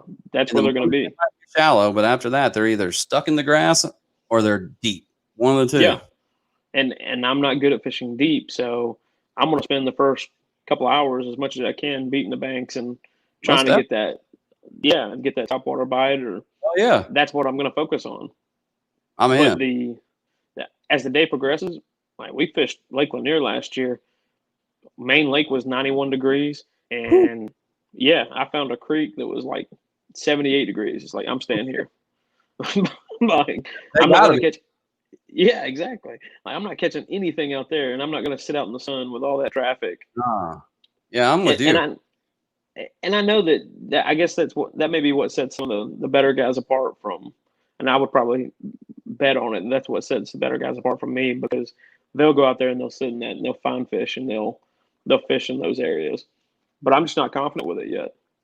Yeah, I feel you. So I can't. I uh, haven't mastered. Like I haven't mastered. Hell, I haven't even hardly figured out how to video game fish yet. Like I can see stuff on my graph, but I don't know what they I'll be are. damned if you know what I mean? Like I know north, south, east, west. I'm really good with directions and all that kind of stuff. But if I drive over a pocket of fish, I play hell trying to find that pocket of fish again. Yeah, yep. I don't It's know. like they moved, even Yeah, though you put a spot there. yeah, yeah. Yep. That So that I do and my best. that that's the reason that I was like, if I'm going to use electronics, maybe I should step off and invest money into like a really nice electronics, like the Mega 360 by Hummingbird. I will tell you that's Or awesome. is it? I mean, Ah, I don't have one, but I really want one. yeah, yeah. Or Well, I mean, the Garmin is it the Live View? yeah, I know Lowrance has the HDS Live, and I've looked at that one. That one is great. I mean, any of that real time, like let's look ahead of us or below us and see stuff swimming, I'm in. Yeah, Man, what a difference. I think I could, at that point I could say, okay, yep, because if I see fish right now, that's kind of my thing. Okay, well, are they to the right of me or are they to the left of me by a couple of feet? And I don't use side scan, and that I know that would probably help me tremendously just in locating the fish as well. But I I just, can do it with down scan and side scan. My Lowrance, it's huge, HGS 9. But yeah, I took it off my kayak because it used more battery power than my trolling motor. Oh, really? Man. Oh yeah, I mean, it would kill battery in like 4 hours. Oh, wow. Okay. What? I mean, I don't understand how it's using so much juice, but I mean, with all that side scan, down scan, whatever, I guess it was. Yeah. But hell, I could never figure out how to see what I was supposed to see, or how to read what I was seeing. So I just want to catch. Yeah, exactly. Yep, I just want to catch fish. Yeah. So those are I guess the next events, and I guess Chickamauga is going to be I don't know that it's going to be a challenge as far as how the fishing is going to be, whether it's going to be good or bad because of how hot it is. Right. But I'd imagine it's going to be one of those, hey, you got to catch them early, or you need to find some grass. Yeah. So I hear a lot of people throw a big worm. For sure. Yeah, yeah. If you find grass, there's oxygen, there's fish. You know what I mean? Yeah. Like, I don't know. That's been my deal this year. Yeah. Yep. And I think I may throw a big swim bait first thing in the morning. I don't know. If they eat a big worm, I'm kind of thinking maybe I'll be able to throw a big swim bait and have some luck there. I don't know. I'm going to try some new things just because I've kind of spent this year working on different baits and throwing different baits, and throwing bigger swim baits has been a lot of fun. So they say big bait, big fish, right? That's what they say, but that's not always the case. Yeah. So. I don't know. My wife thought it was crazy. We actually went to the Bass Pro down in Leeds, Alabama. Yeah. Birmingham, outside Alabama, Birmingham. But we went down there and we did some shopping, and I bought like 3 lures because I went in there with the mindset I'm not buying anything because I already have everything I need, right? But they do have a lot more in that store than the Cabela's up here in Huntsville. Gotcha. Okay. I bought what I love the Sexy Dog walking bait by Strike King. Okay, so they had that on steroids. It's like 10 inches long. I don't know, 10, 11. It's huge. And I was like, yeah, I'm buying that. And she goes, what are you going to do with that? And I was like, I'm going to catch a bass. Yeah, I'm going to throw it. So I threw it for a little bit. And man, the thing walks like a dream. I bet. Oh, like a dream. But man, I haven't touched anything yet. Man, well, I mean, I can't say much. I mean, I've got a big 7-inch gizzard shad, and it's just a bull shad. I've had no luck on it, but I throw a 5-inch bluegill, right? And I've caught quite a few on it. So those bull shads are popular, man. They are, and they're good. So they look awesome in the water. Yes, sir. So, but yeah, I think that big swim bait for me this year has been the biggest because I've got some big ones, and I've actually the Spro BBZ1, I think it is. I think they've got like a 10-inch fish, like swim bait that they've got. So I've got one of those. I'm gonna try throwing that sometime. I don't know if it'll work. I know a lot of people say that's more for California. And what is it? What were you saying? Is it soft or hard? No, it's a hard body. Hard body. Is it joint? I guess it's joint 1 or 2 or what? Multi? It's got one joint in it. Yep, right in the center. Like a glide. Yeah. Yep. Okay. Have you seen the Arashi? Yeah, I actually have. Okay. That's the only similar to that. I have. Okay. I know it. Yeah. Yeah, it looks very similar to that. Yeah, I bought that at the Tennessee Valley Fishing Expo late last year. So that thing that thing is wicked. I love throwing that thing. So I don't know how much you throw it. Not enough to have confidence in it. Yeah. Yeah. I'm kind of the same way. It's still growing, but I just like the way it works in the water. The problem is, like, I feel like, so I know, obviously I watch a ton of videos because I've seen yours and I watched them all day. I do that all the time. My job has unfortunately gotten to the point where I'm at my desk a lot. So that sucks. So while I'm, plugging away at spreadsheets and bullshit, like my third screen is nothing but YouTube all day, every day. And it's fishing videos, it's music videos, it's all kinds of stuff, right? But I feel like those big swim baits, the glide baits, the stuff like we're talking about right now, like that's clear water, deep, that kind of situation. And 90% of the time, that's not what I'm fishing. Yeah. Yep. Well, those bull shads, they say that when you use those to burn it. Oh yeah, The Mike Buka, the guy who makes them, that's what he does, and that's how he tells you to use it. He'd cast it out there and just burn it. really? So yeah, and I caught 5 fish in one day, missed an absolute giant doing that exact thing. Wow. Prior to that, no reaction bites, no nothing. We go out there that day, and it was just started burning it, and that's when it started getting hit. No So, kidding.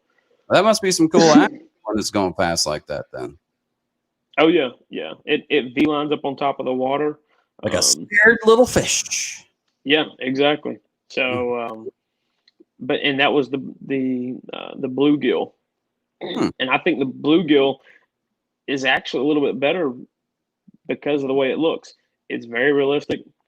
It looks great. It's the perfect size. I've seen a ton of the bull And and different painting schemes, but I've never seen the bluegill.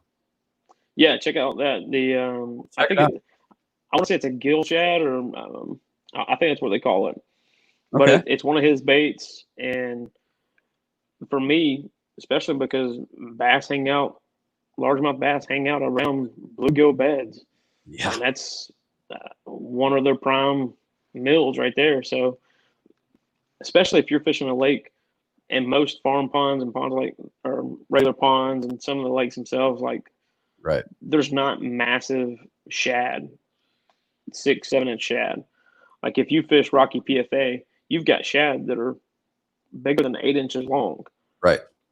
You Gunnersville's go like, to but most other places aren't. yeah, exactly. I've literally caught a shad that was probably 12 inches long, and I was like, "What the hell is that?" Yeah, what I don't recall this species. Oh yeah, it's just a shad. And I was Yeah, like, "Holy cow, that thing's huge!" yeah. It's like I didn't think they got that big. But yeah, So everywhere else, no.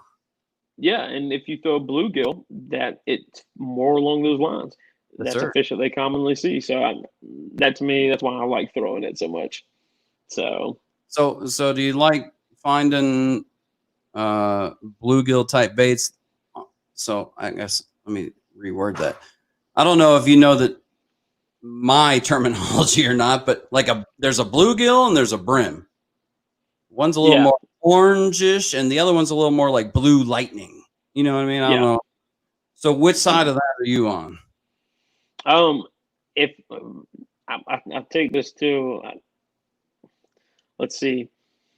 When I think of that brim, I think of a perch type of Right. deal because my grandfather, he was into fishing, but he didn't know as much about the fish species. So it was like, yeah, that's a brim, that's a brim, that's a perch, and it's like, okay, Right. well, are all these a brim? I mean, they look different, Right. and like a pumpkin seed. I mean, well, hold on a second, what is this? So what I do is those colorations, kind of a blend. Whether it be you've got that orange belly, a little bit of orange, you've got some blue to it, you've got a little hint of green. Okay. Those colorations are what I kind of look for. But bluegill is what I look for the most. Sure. I just like that coloration better. And I think that it's now a brim is a brim. And I think my crankbaits, I'll throw a brim colored crankbait a lot. Okay. But the bluegill, when it comes to like a swim bait or even like a swim jig, that's what I like throwing is that bluegill pattern. Right. So Okay. Yeah, I didn't grow up like fishing. yeah. As a very young boy, we would go fishing like once a year with my grandfather, and we would catch catfish, bullhead catfish, from like Oh 12. really? Yeah, from like 12 years old to hell, I don't know when I even got into it. My daughter, I had to have been almost 30. Okay.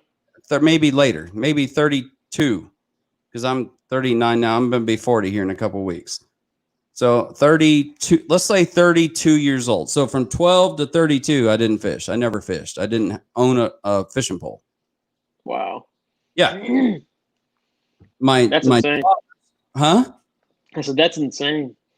Well, it is now to me, right? Like I'm in it. You know what I mean? 100%. So I don't know why. You make it up for lost time. Yeah. But my daughters come to me. One's like 10, the other one's 5, and they're like, we want to go fishing. And I'm like, okay.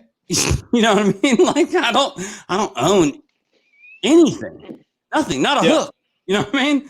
So what I do have, though, is I'd been going back and forth overseas for years, as a civilian, helping work with the military as a contractor and stuff like that. And I had like 800,000 Hilton Honors points. So I was on Hilton Honors Mall, and they happen to have a bunch of Shimano like fishing rods and reels and like crankbait set. All that kind of whatever they had, I got it all. Oh wow! Yeah, I got like 5 rods, 5 reels, a shitload of crank. I probably still have all the crankbaits. I got like 100 crankbaits because I didn't know any different, and that's all the fishing stuff they had. But I got into it for them, and then boom, I get this one fish that is. To this day, it's my PB, but I have no idea how big it was or how long it was. But between me and my best friend, the guess is somewhere between 8 and 10 pounds. Oh wow! It was a monster, and it was in a lake. We weren't even supposed to be fishing. Like it's a pond in front of a college, and they only allow people to fish it one day a year, and that was not the day. Man. So we were. It was so big that my double prop buzz bait was buried in its mouth so far that my bro stuck his hand all the way up to almost his elbow to retrieve it. Wow. So like it legit great fish. And as soon as that thing was on my hook, I was hooked. Like I'm in. Yeah. This is what I want to do. So now I'm borderline like hoarder when it comes to fishing now. Yeah, I've got a lot. Yeah, but it's time and place, and you got to be able to go get it and fish instead of having to go to the store to buy it. Yeah, exactly. Yeah, my friend says I've got a mini tackle shop in my basement. So, but Scott, I want to know if New Canoe has anything in the works that you can talk about. As far as any new products coming out, I guess. Accessories, products. I know that there are some accessories and possibly some new brackets coming out for some seats. Right. But I don't know 100%, especially with COVID, when it's going to be released. Sure. And that's the biggest reason that they haven't released some of this information out in the public as far as what's coming out. Didn't they just come out with a new line of boat? No, you talking about as far as not the Flint. Like, I thought there was one out. You get the Flint, the Pursuit, and then both of the Frontiers. That's it? Yep. Other than your classics, but I mean that stuff is just your older style. Yeah. They just came out with something else, but I could be wrong, obviously. Now they I know that of course as the year goes they kind of look at some different color schemes and stuff like that for different years, and I'm kind of I would like to get another Frontier and kind of go something crazy with colors, but I don't know what yet. Well, if you get a red one, I'll trade you my green one for it. I've got a red one. I'll trade you my green one for it. Yeah, I've got the Bulldog. Red when I bought mine. All they had was like green and hell, I don't even know what other color they had. The green was the only one that I thought was cool. Yeah. But, man, that red came out and I'm like, damn it, man. I didn't even I wanted to buy one. Yeah, so I actually I ordered mine because I seen it at ICAST, that red and black, Oh yeah. and Sonny Riverwolf had showed me the picture of the red and black one with the Honda motor on the back of it, and I was like, I want the red and black. So I got the red and black, and I love my Pursuit. The color is the only thing that I'm not a huge fan of, the orange and black. Right. So I would like to do a different color in that one. So I'll probably end up getting a different color Pursuit. But I'm always on the fence about it because I've done so much, like adding navigation lights to it, the plug and plays, and I know some people that when they buy it, they're like, yeah, I don't want all of that on there. So I mean, I didn't want it when I first bought it, but I mean, yeah, after you use it, yeah, if you're tournament fishing, I know your video that you on the other podcast, you guys talked about the 360 light and possible navigation lights. Let me tell you, like if you're out on the water and you can't see, you want nav lights on your boat so that people know what the hell you're doing. Yeah, exactly. Yep. And yeah. I run nav lights on my Frontier, and I don't put a trolling motor. Now I bought one for the Frontier, but I haven't used it on there. But I mean, I've got the nav lights on there because I want people to see me when I'm on the water because I like fishing at nighttime. Yes, sir. So, now, side note, have you fished Gunnersville at nighttime? I've gone out at stupid early in the morning. I don't, know, I guess we went out like 2, 3 o'clock just because we wanted to fish in the dark before everybody got there. So I can see time fishing. It's way different. Yeah, definitely. That's nighttime fishing. So I was kind of curious because going out there that first time by myself on the lake at nighttime, it was like, this is weird. Yeah, it's not completely different. Yeah.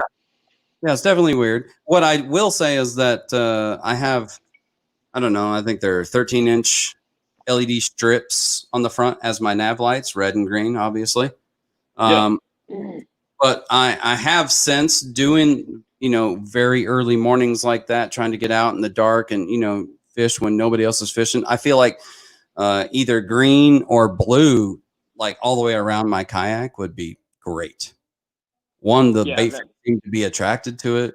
Two, I can see, kind of where I'm going without turning on those blinding ass bright lights that pick up all the bugs and everything else that wants to come out. Yeah. So, yeah, I've thought about doing more to my kayak. No, yeah, I've added the red ones to the inside. Okay. And I actually bought the Yak Power Spotlight. And I like this spotlight for whenever I'm moving around and stuff. Sure. But that was the only thing that I was kind of curious about, was because I will use the lights on the inside of the kayak because it gives off enough light for the inside for what I'm doing. Right. But I don't know how much light I wanted to add to the outside because, like you said, you start drawing in the bugs like crazy. So, yeah. So I have 4 13-inch LED white strips on the inside of my kayak. Okay. Yeah. So I turn them on when I need to see something, you know what I mean? Like launching or recovering or whatever. But yeah, as soon as I'm like, I'm going to fish, they're off because 1, they ruin my night vision. Yeah. Yeah. And 2, the bugs are just crazy attracted. I can't even. And see, that's the only reason I didn't even do the white lights on the inside of the kayak, because that transition of turning them on if I need lights and then turning them back off. Right. Was just, I mean, sometimes it'll take me a good 5 minutes to reset my eyes, it seems like. Oh, so, yeah. I just went with red and went that route. Looking back, I've got them on done red, but yeah, it's what I got. Yeah, no, I feel you. It's once you drill a hole, it's like, yep, that's there. Yeah, that's it. I spent a lot of time making sure them holes are closed. You know what I mean? Oh yeah, definitely. That's there was one hole, and it was on the Pursuit, and I was drilling the hole. I had everything there. Everything was laid out where I wanted it to. It was great. Drill the hole, and I didn't take into account how deep the that plug and play sits inside. Oh yeah. And I set it up just a hair too high. Yeah. Yeah. Like it was less than, it was right at 1/8 of an inch on the bottom where there's a little bitty gap. everything else was flush, just that little bottom. But just that, because I do, like, I'm OCD about some stuff, and that's one of them. It was like, it's not flush. That's terrible. Like, trash the whole boat. Let's start over. So Yep. but, Scott actually brought his kayak all the way over here, and him and I installed the plug and play kit on his. that's awesome. Yeah, That's and awesome. we had a good time. But I'd done it on a couple of kayaks, so I had an idea of how to do things, and I think it went pretty smooth with him. He might tell you different, but I mean, we only had to go to the parts store once. That's good. That's I think it was a relatively good build. Yeah. I enjoy that because I built fire trucks for 10 years. So that, for me, doing electrical work and drilling into plastic, that's all. I mean, that's just second nature for me. So I enjoy doing all that kind of stuff. Yeah. So I have a lot of people that ask me questions about it. I'm like, hey man, bring it over. I'll rig it for you. I don't care. Yeah, like, that's how I was. And that's how Scott came over. Like, we were talking on the show. I'm like, look, I just like doing it. You know what I mean? I'm a mechanical engineer, sort of hands-on. I can do electrical. In the Army, I disarm bombs. So I'm a kind of a jack of all trades. And I just like tinkering with stuff. Yeah, exactly. So he heard that. He's like, challenge accepted. And I'm like, all right, man, let's do it. You know what I mean? Exactly. Yeah. Bring it over. Yeah. Yeah. I will say, I'm maybe not as much as you. I'm very hesitant on taking that 1-inch step bit and drilling into a brand new F12.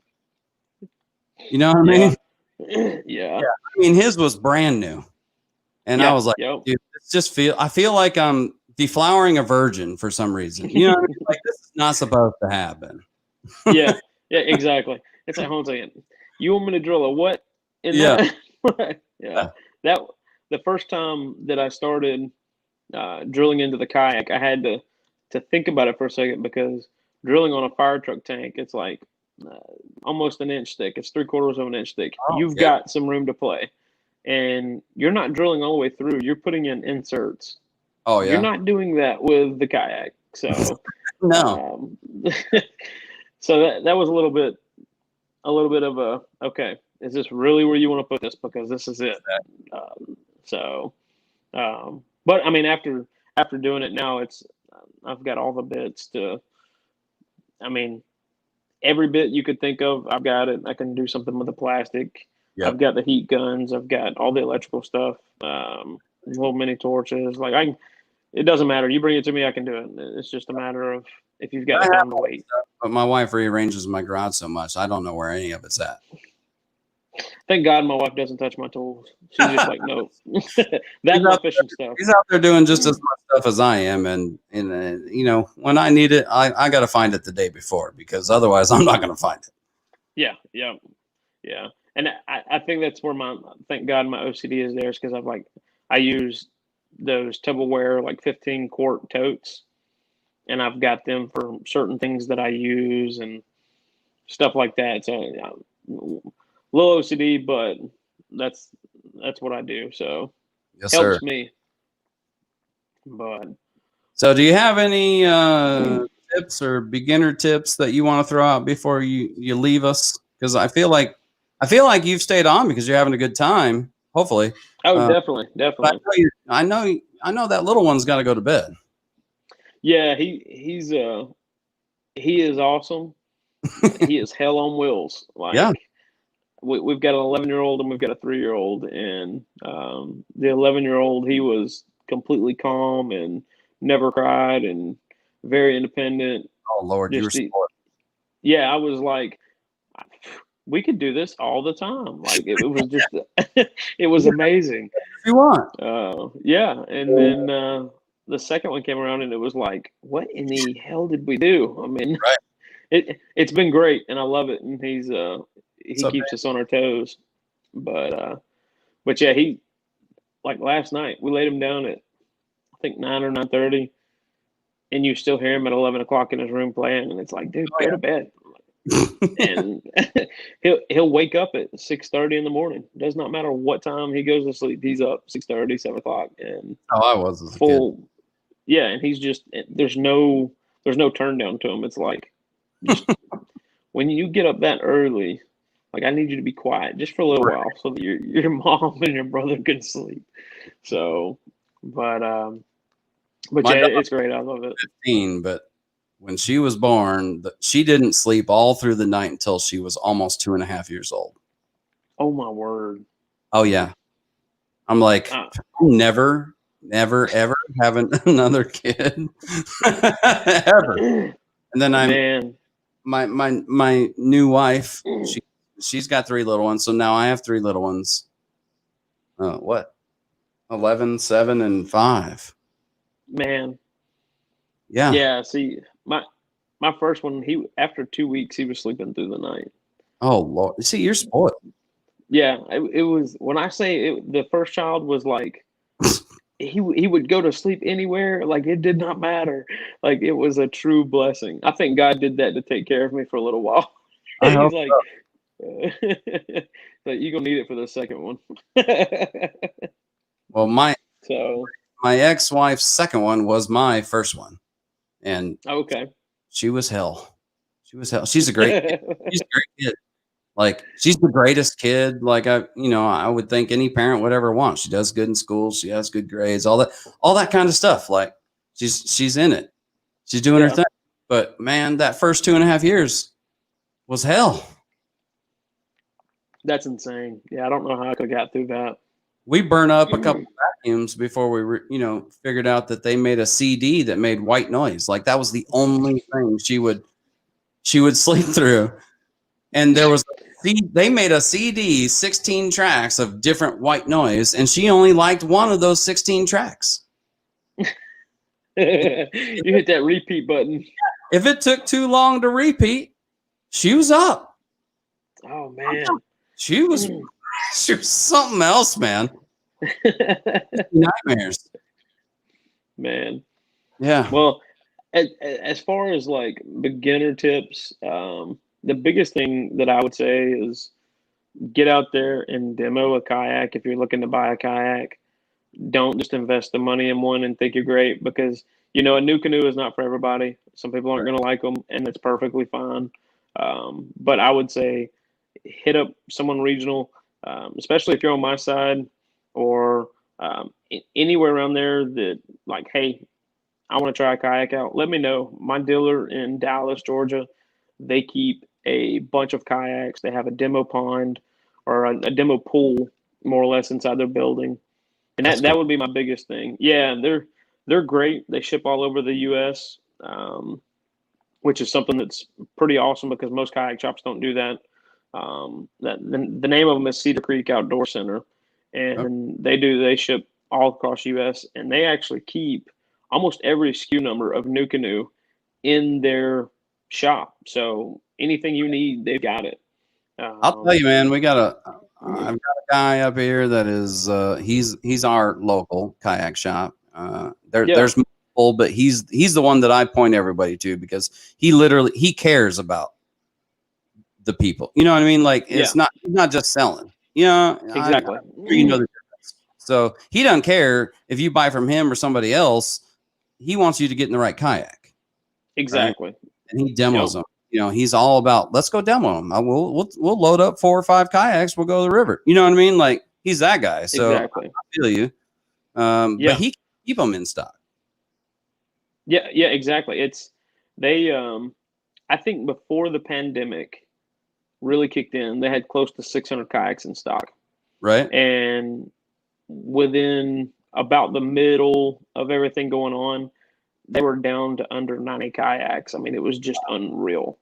Wow. But I mean, it's been a great thing for a lot of these kayak shops. Most definitely. But I think that's the biggest thing is you have to demo, go out there, get on the water, try the different kayaks. Yes, sir. And just I would start with that. I mean, you can get into the fishing stuff and kind of slowly take your steps into it. But a lot of these guys that are already fishing, they can translate that over from bank fishing over to the kayak side. Yeah. And just kind of grow on it. But safety, of course, always wear your PFD. That's a big thing. I'm a big PFD guy, so I've always got it on. I've always got it with me. And I know some people are against it.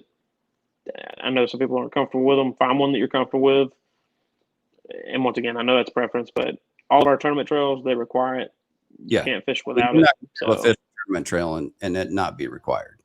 I don't yeah. know why it's not required. Yeah, I mean, it's They're just covering most of them. Yeah, exactly. They're covering their side when you fill out your paperwork. So, I will say, but man, yeah, I'm a fan of like the auto inflate ones. I know you wear the CRS, right? Or the NRS Chinook. NRS. That's what it is. Yep. I'm a little dyslexic too. No, you. I do like those just because they're made for kayakers and they have the high back and all that kind of stuff. But I'm more of a I want something as small as possible so it's not in my way and it's not lagging me down while I'm fishing all day. You know what I mean? Like if Yeah. I have to wear it all day, whatever. So I wear the fanny pack one now, and people don't like it. They let me know. But I had the one that is a lot of boaters use the auto inflate ones too, but it's over the shoulder and it buckles in the front and it's the auto inflate. Yep. And I was happy that I had it on, but I fell in 50-degree water, and thankfully it worked as intended. The problem is I'm big enough that when it inflated, and it inflated so tight, it damn near choked me out. Like I was in a guillotine because it's life jacket. And I'm like, I'm alive. I'm swimming. I'm floating, but I can't breathe. You know what I mean? Oh man, that's bad. So I've since switched. Oh. So anybody that wants to give me crap about wearing my fanny pack inflatable, I don't care. I'm not joking. Fanny pack inflatable, so it just wraps around you like a big donut, huh? No, I mean it's just like wearing a 1980s fanny pack. It's just man, it's an auto inflatable PFD fanny pack. Wow, that's crazy. Yeah, I have to look at that because I'm just curious to see what it looks like. I mean, I bought it at Cabela's, so it's legal. That's all that matters. No, it's was it Coast Guard, whatever? Yeah, U.S. category. Coast Guard approved. Yeah, it's all that, right? So it falls within the rules. So yeah, I will tell you, UASS it did not. Oh really? Yeah. So oh wow. I have to wear something else when I do this qualifier, I'm sure, because it's the same rules. But when I did that very first Logan Martin tournament, and I was like stoked because I got to use my trolling motor because they allowed it. But I kept reading the rules and it was like, no fanny packs. And I was like, what the? Like, I got to go back to wearing something that I'm not comfortable in. So, give and take. Yeah. I like the Chinook because it keeps everything, like I carry my wacky tool in my pocket and just some essentials in my pocket and the phone and snips and stuff like that. Right. But when I'm on the bass boat, I do wear the bass boat style, and I prefer those. And I may end up switching over to that style when I'm on the kayak because there is more freedom and you can move around a lot more and I'm a lot more comfortable. All my tools, all my thing, my snips, my pliers, all that stuff. It's all heavy duty carabiner to my yak. Gotcha. Okay. Everything is carabiner to my yak. So if I fall off, I don't lose any gear. It's all on my yak, and I'm never going to tip over 12. Yeah, you fall out before the tipped over. Yeah. Yeah. The only reason that I'm kind of made it that way was because if I'm fishing my Frontier, I'm good, and if I switch over to my Pursuit, then I'm good. I don't have to switch around and grab different things and stuff like that. And even with my son's Flint, that was kind of the same thing. It was I'll run it this way, and then we'll hook for him. We'll hook stuff up to it, and we can keep it there for him if he wants to use it. I love that you got your boy in that red and black, man. Like it's cool. His son is that into it, and that he got a cool boat to go with it. Thank you. Yeah, he enjoys it. I let him pick out the color, and because the only reason we got into this is because he got one from Riverwolf. Riverwolf gave him a kayak for his birthday, and that was kind of the That's awesome. beginnings of all this. Yeah. So the more I got into it, and I wanted him to be in a new canoe, and the Flint is something that he could grow into. I mean, he's 11, but I've got friends that are in their 30s that still use a Flint. So this Oh yeah, is for him. This is a technically, in a sense, it's a lifetime kayak. He could use it until he wants to do something different. sure. So, Yeah, but about the reason I think you need something bigger is if you get fat like me and you got to have something a little more stable. yeah, exactly. Same there. That's me, and I still haven't got on the Flint yet, and I plan on getting on it here soon because I'd like to see how well it does. Sure. Um, I think it'll perform great. Whether or not I know for me, when I went from the Frontier to the Pursuit, I was like, this Pursuit is terrible. It's absolutely terrible. Really? Um, yeah, because the stability is just so much different Uh, from the Frontier. But it was a matter of getting comfortable with it and figuring out where that your main and your secondary points of stability were. And sure. now I get on the Pursuit and I'm comfortable. I have no issues and I enjoy The it. But paddle on the that other much side, better than the Frontier? uh-huh. Does the Pursuit paddle that much better than the Frontier? Oh yeah, yeah, it does. Yeah. It's so much faster. It's if from a standpoint of going up the rivers and even just paddling on main lakes. I mean, it paddles so much faster. Hmm. So I enjoy that because you go from 12 foot to 13 and a half. It cuts through the water nice. Right. So and if you're fishing tournaments, that kayak is by far the perfect setup for fishing tournaments. It just So I, is. I researched New Canoe forever against all the other kayaks, and I eventually went with the Frontier because of its wider base instead of the Hmm. Frontier's longer base. But often I kind of wish I would have gone with the Pursuit because I've learned to be stable. You know what I mean? I've learned what the boat will do and what I need to do with it. Yeah, Uh, I wish something was just a little easier to paddle because, I mean, let's not beat around the bush. The Frontier's a barge, it but is. it does what it's intended to do. It is the most stable damn platform you can get. It's not meant to go fast. Exactly. It's like you said, it's strictly stability, and um, I, there's not a kayak out there that is more stable than it. I mean, I would put it up against anything because of how wide it is. Right. But as far as paddling goes, all day long I'll take the Pursuit. And Right. then from the standpoint of just the storage on like your rod storage, Sure. I mean, you can lay down 4 rods beside you and then stick 2 behind you. And if you want to take 3 more to stick on your black pack, you can. I mean, when you're talking about 9 rods just right off the rip. And they're not in your way. So They're organized. exactly, and yeah. So and then the front, of course, you've got a pull out compartment. It's a truly like a true compartment versus the Frontier where it's just got the little slide in console. Right. Um, and then you've got a larger hatch, of course, on the Pursuit, which I I haven't like. heard about people complaining about the front hatch on a Pursuit. It's always about the Frontier and water getting inside and all that. So, I mean, is that an issue on the Pursuit? I've had that issue happen, but it was my fault. And then also taking on large waves Uh huh. when it rolls over and it lays right there on top, it will get down inside there.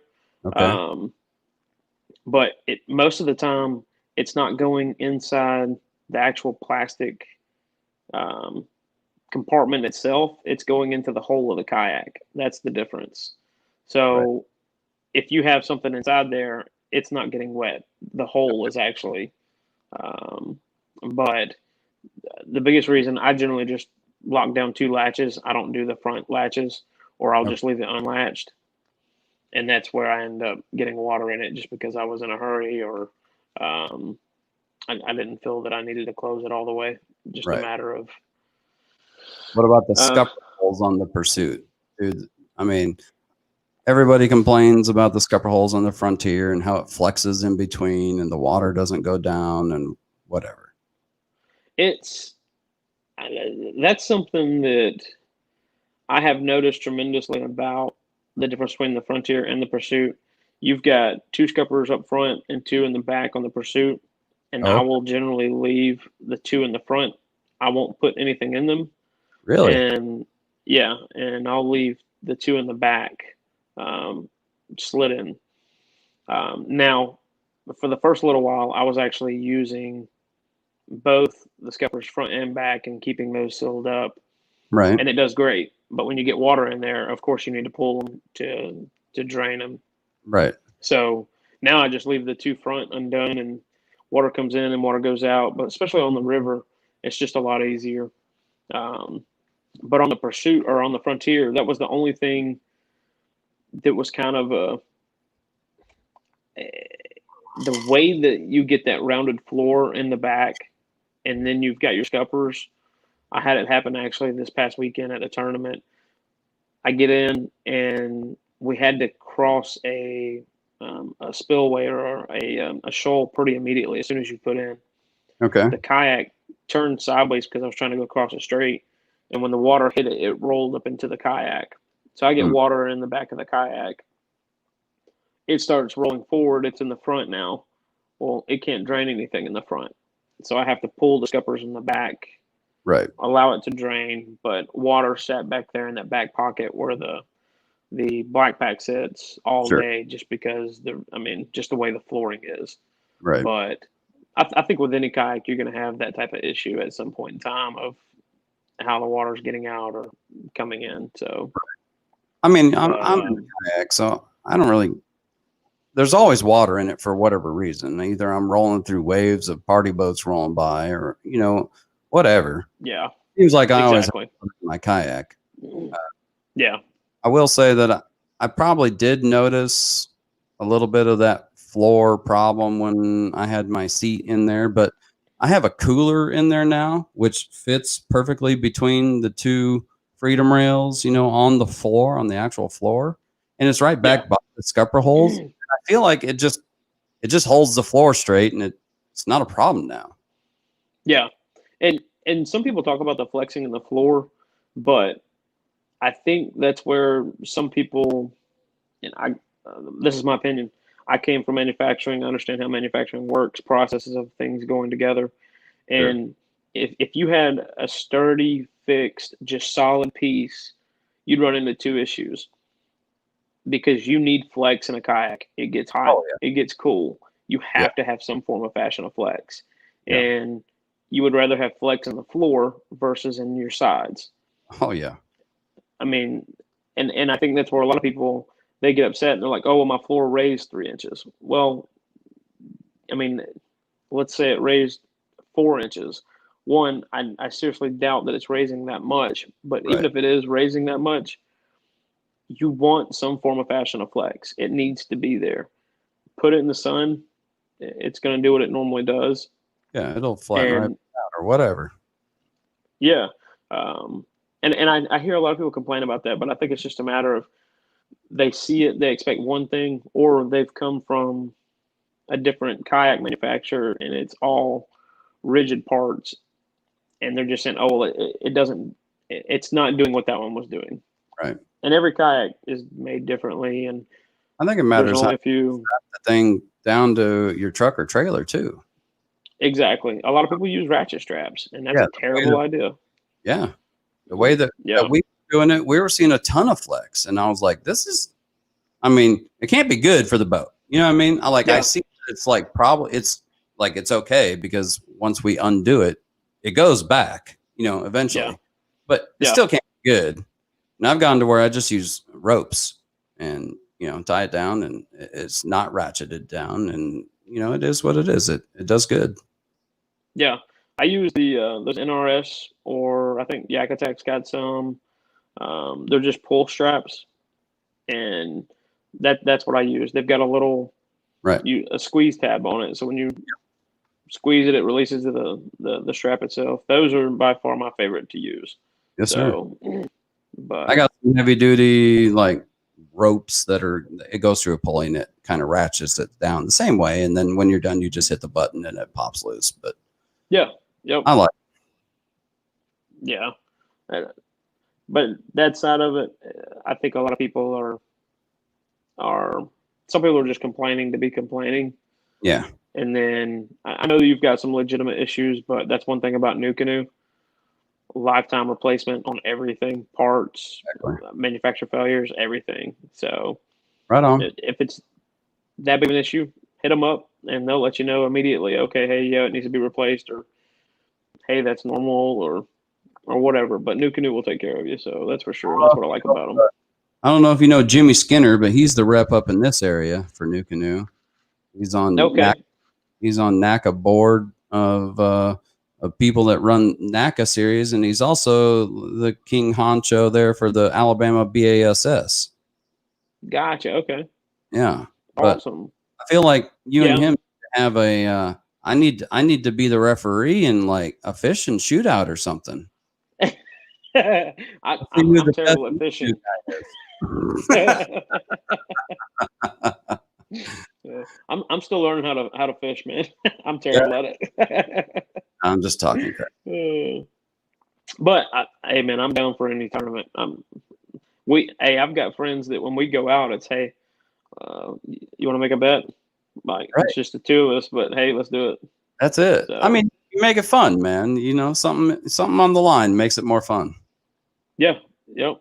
So, Well, but if you're doing nothing on September 19th, I don't know when your tournament schedule is in September, but September 19th, I'm hosting a burn victim tournament up here on a Madison County lake.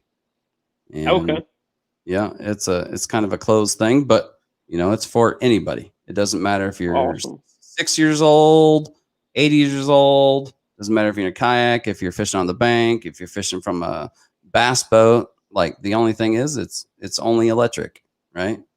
Um, Okay, yeah, no gas, anything, no gas motors. Yeah, but you can fish from the bank. So I mean, anybody can fish, literally anybody. definitely. No, Yep. that's awesome. Yeah, if I don't have anything going on, which I haven't looked that far out just because everything with COVID kind of screwed everything up and Oh yeah, stuff got postponed and moved, and most I just definitely. I pretty much threw my schedule away. It was like, yeah, we'll just see what happens. We'll just see what people start opening back up. But yeah, definitely, I'd love to.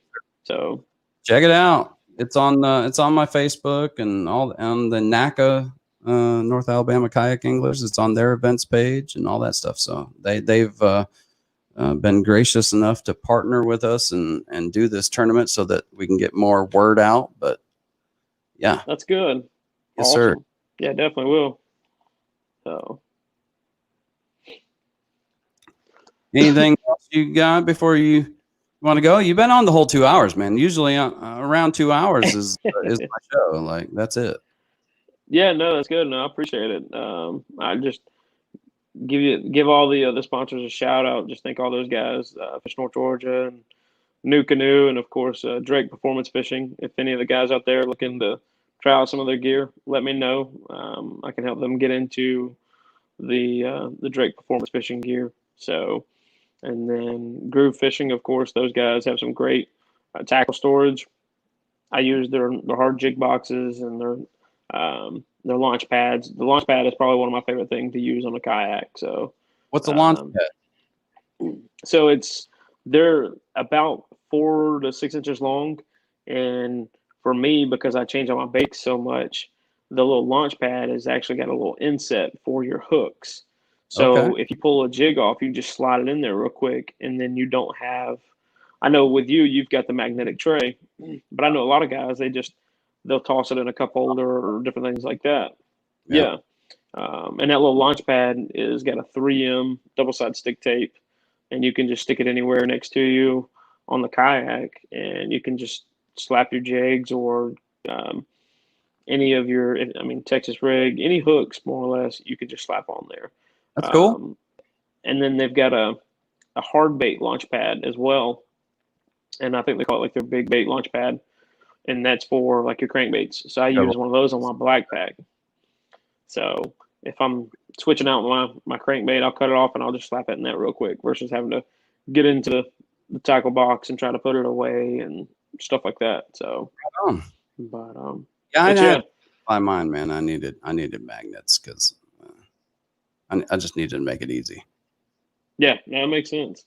So, and then the other guys, the dugout fish or the dugout bait and tackle, those guys have by far taken care of me for all of my tackle needs as far as line, reels, the rods, all of my bait.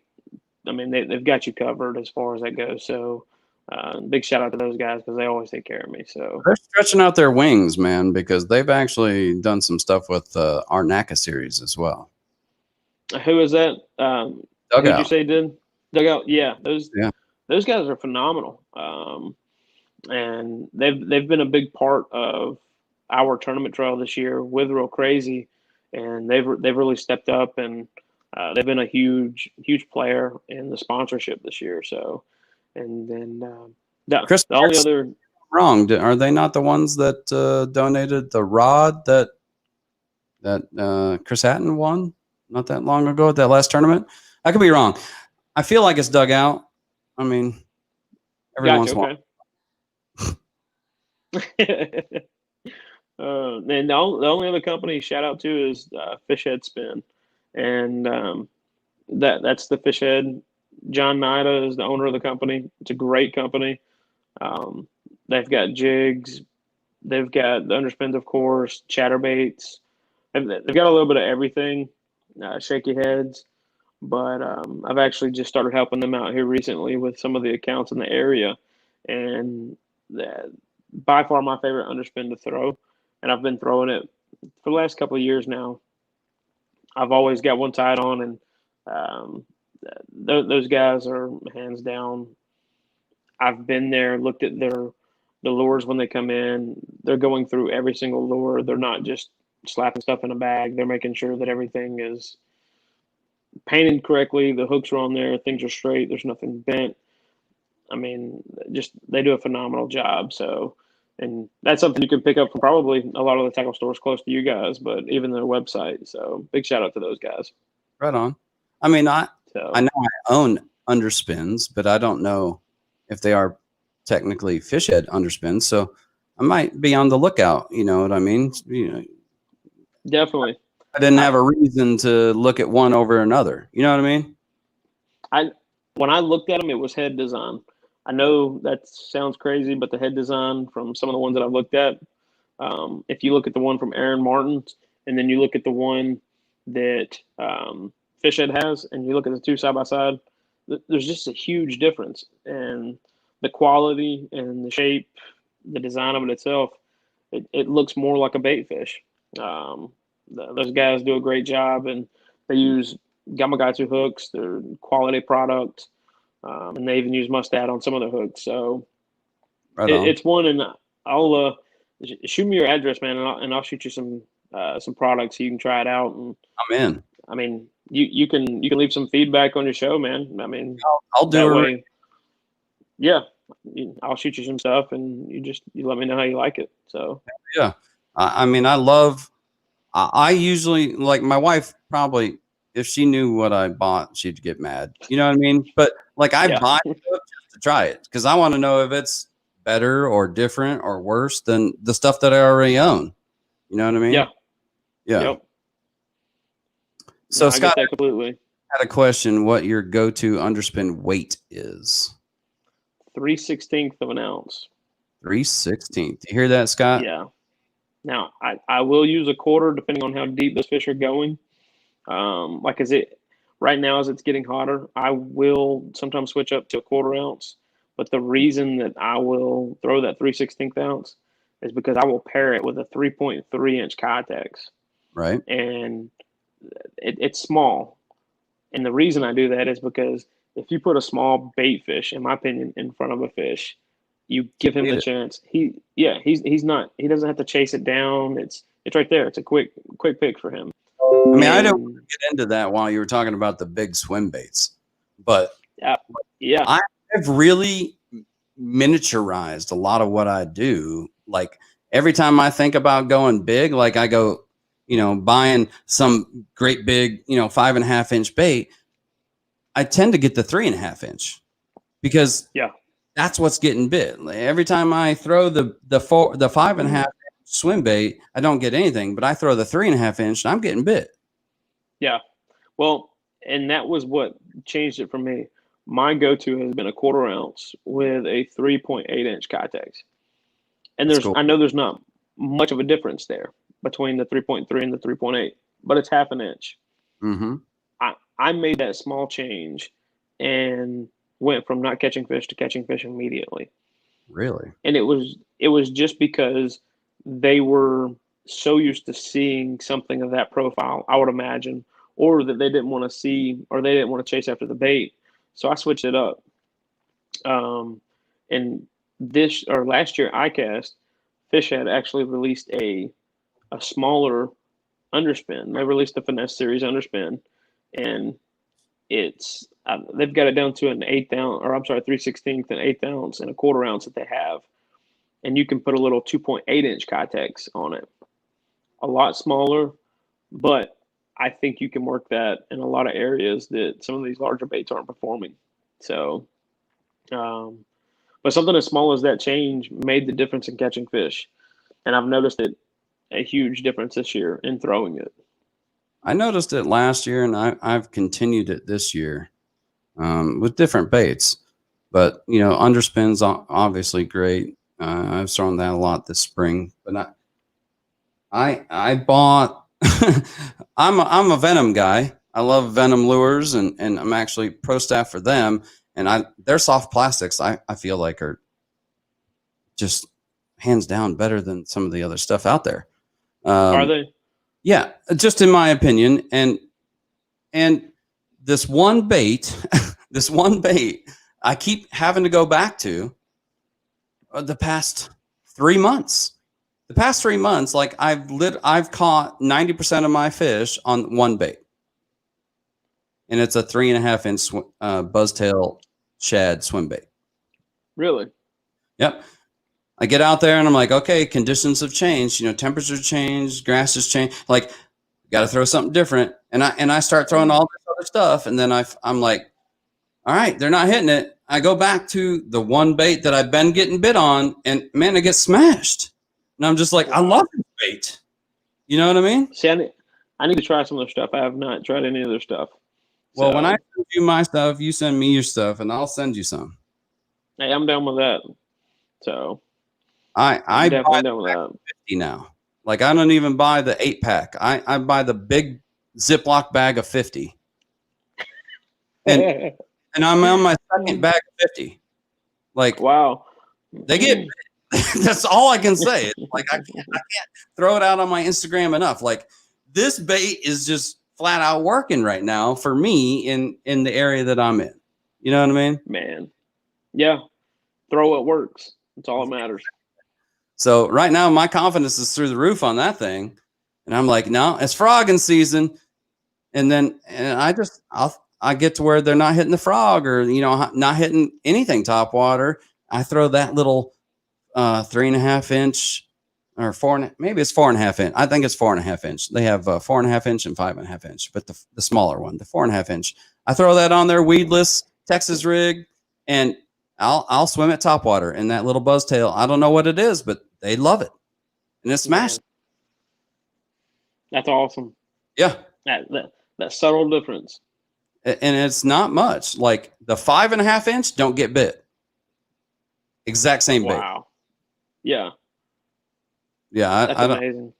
I've played with it, here and there, just to do tests. Like, why? The bigger one should do better. I'm gonna get a bigger fish because it's a bigger bait. Yeah, it don't even get bit.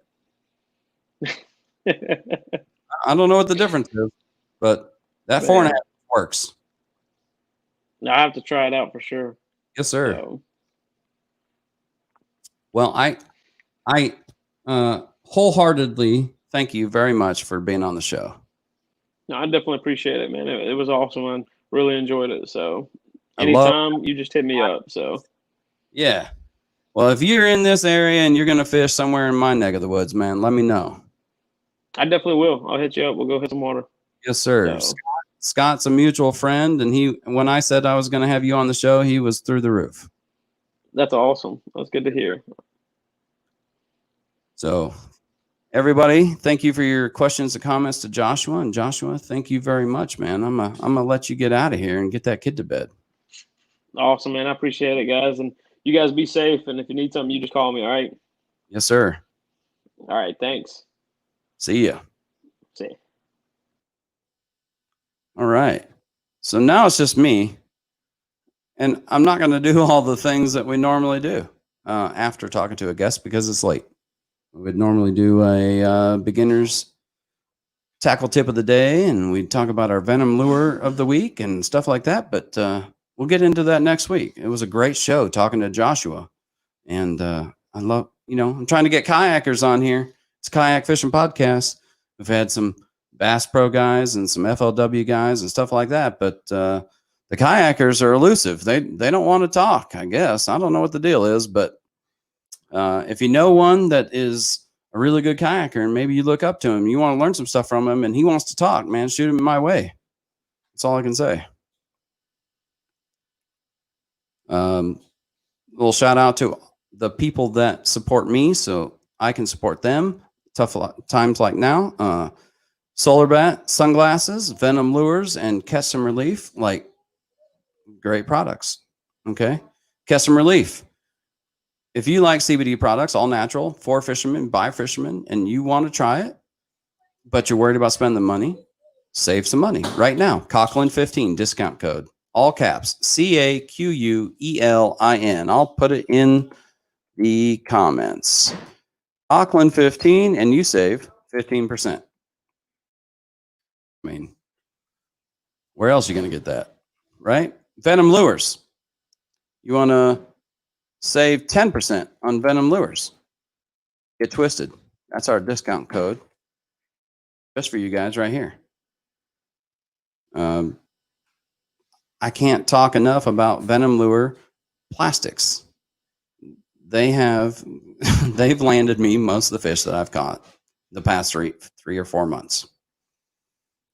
They don't do stuff like crankbaits and lipless crankbaits and whopper plopper. They don't do all that kind of stuff. What they do is soft plastics and terminal tackle, and their soft plastics are great.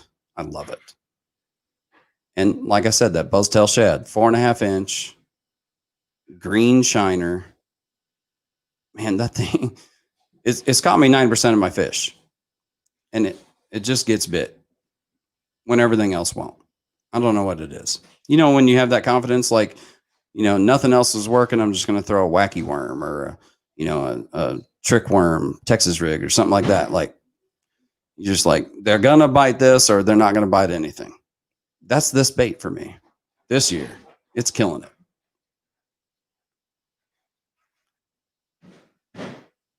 That's all I got. Thanks for watching the show. Y'all have a good night.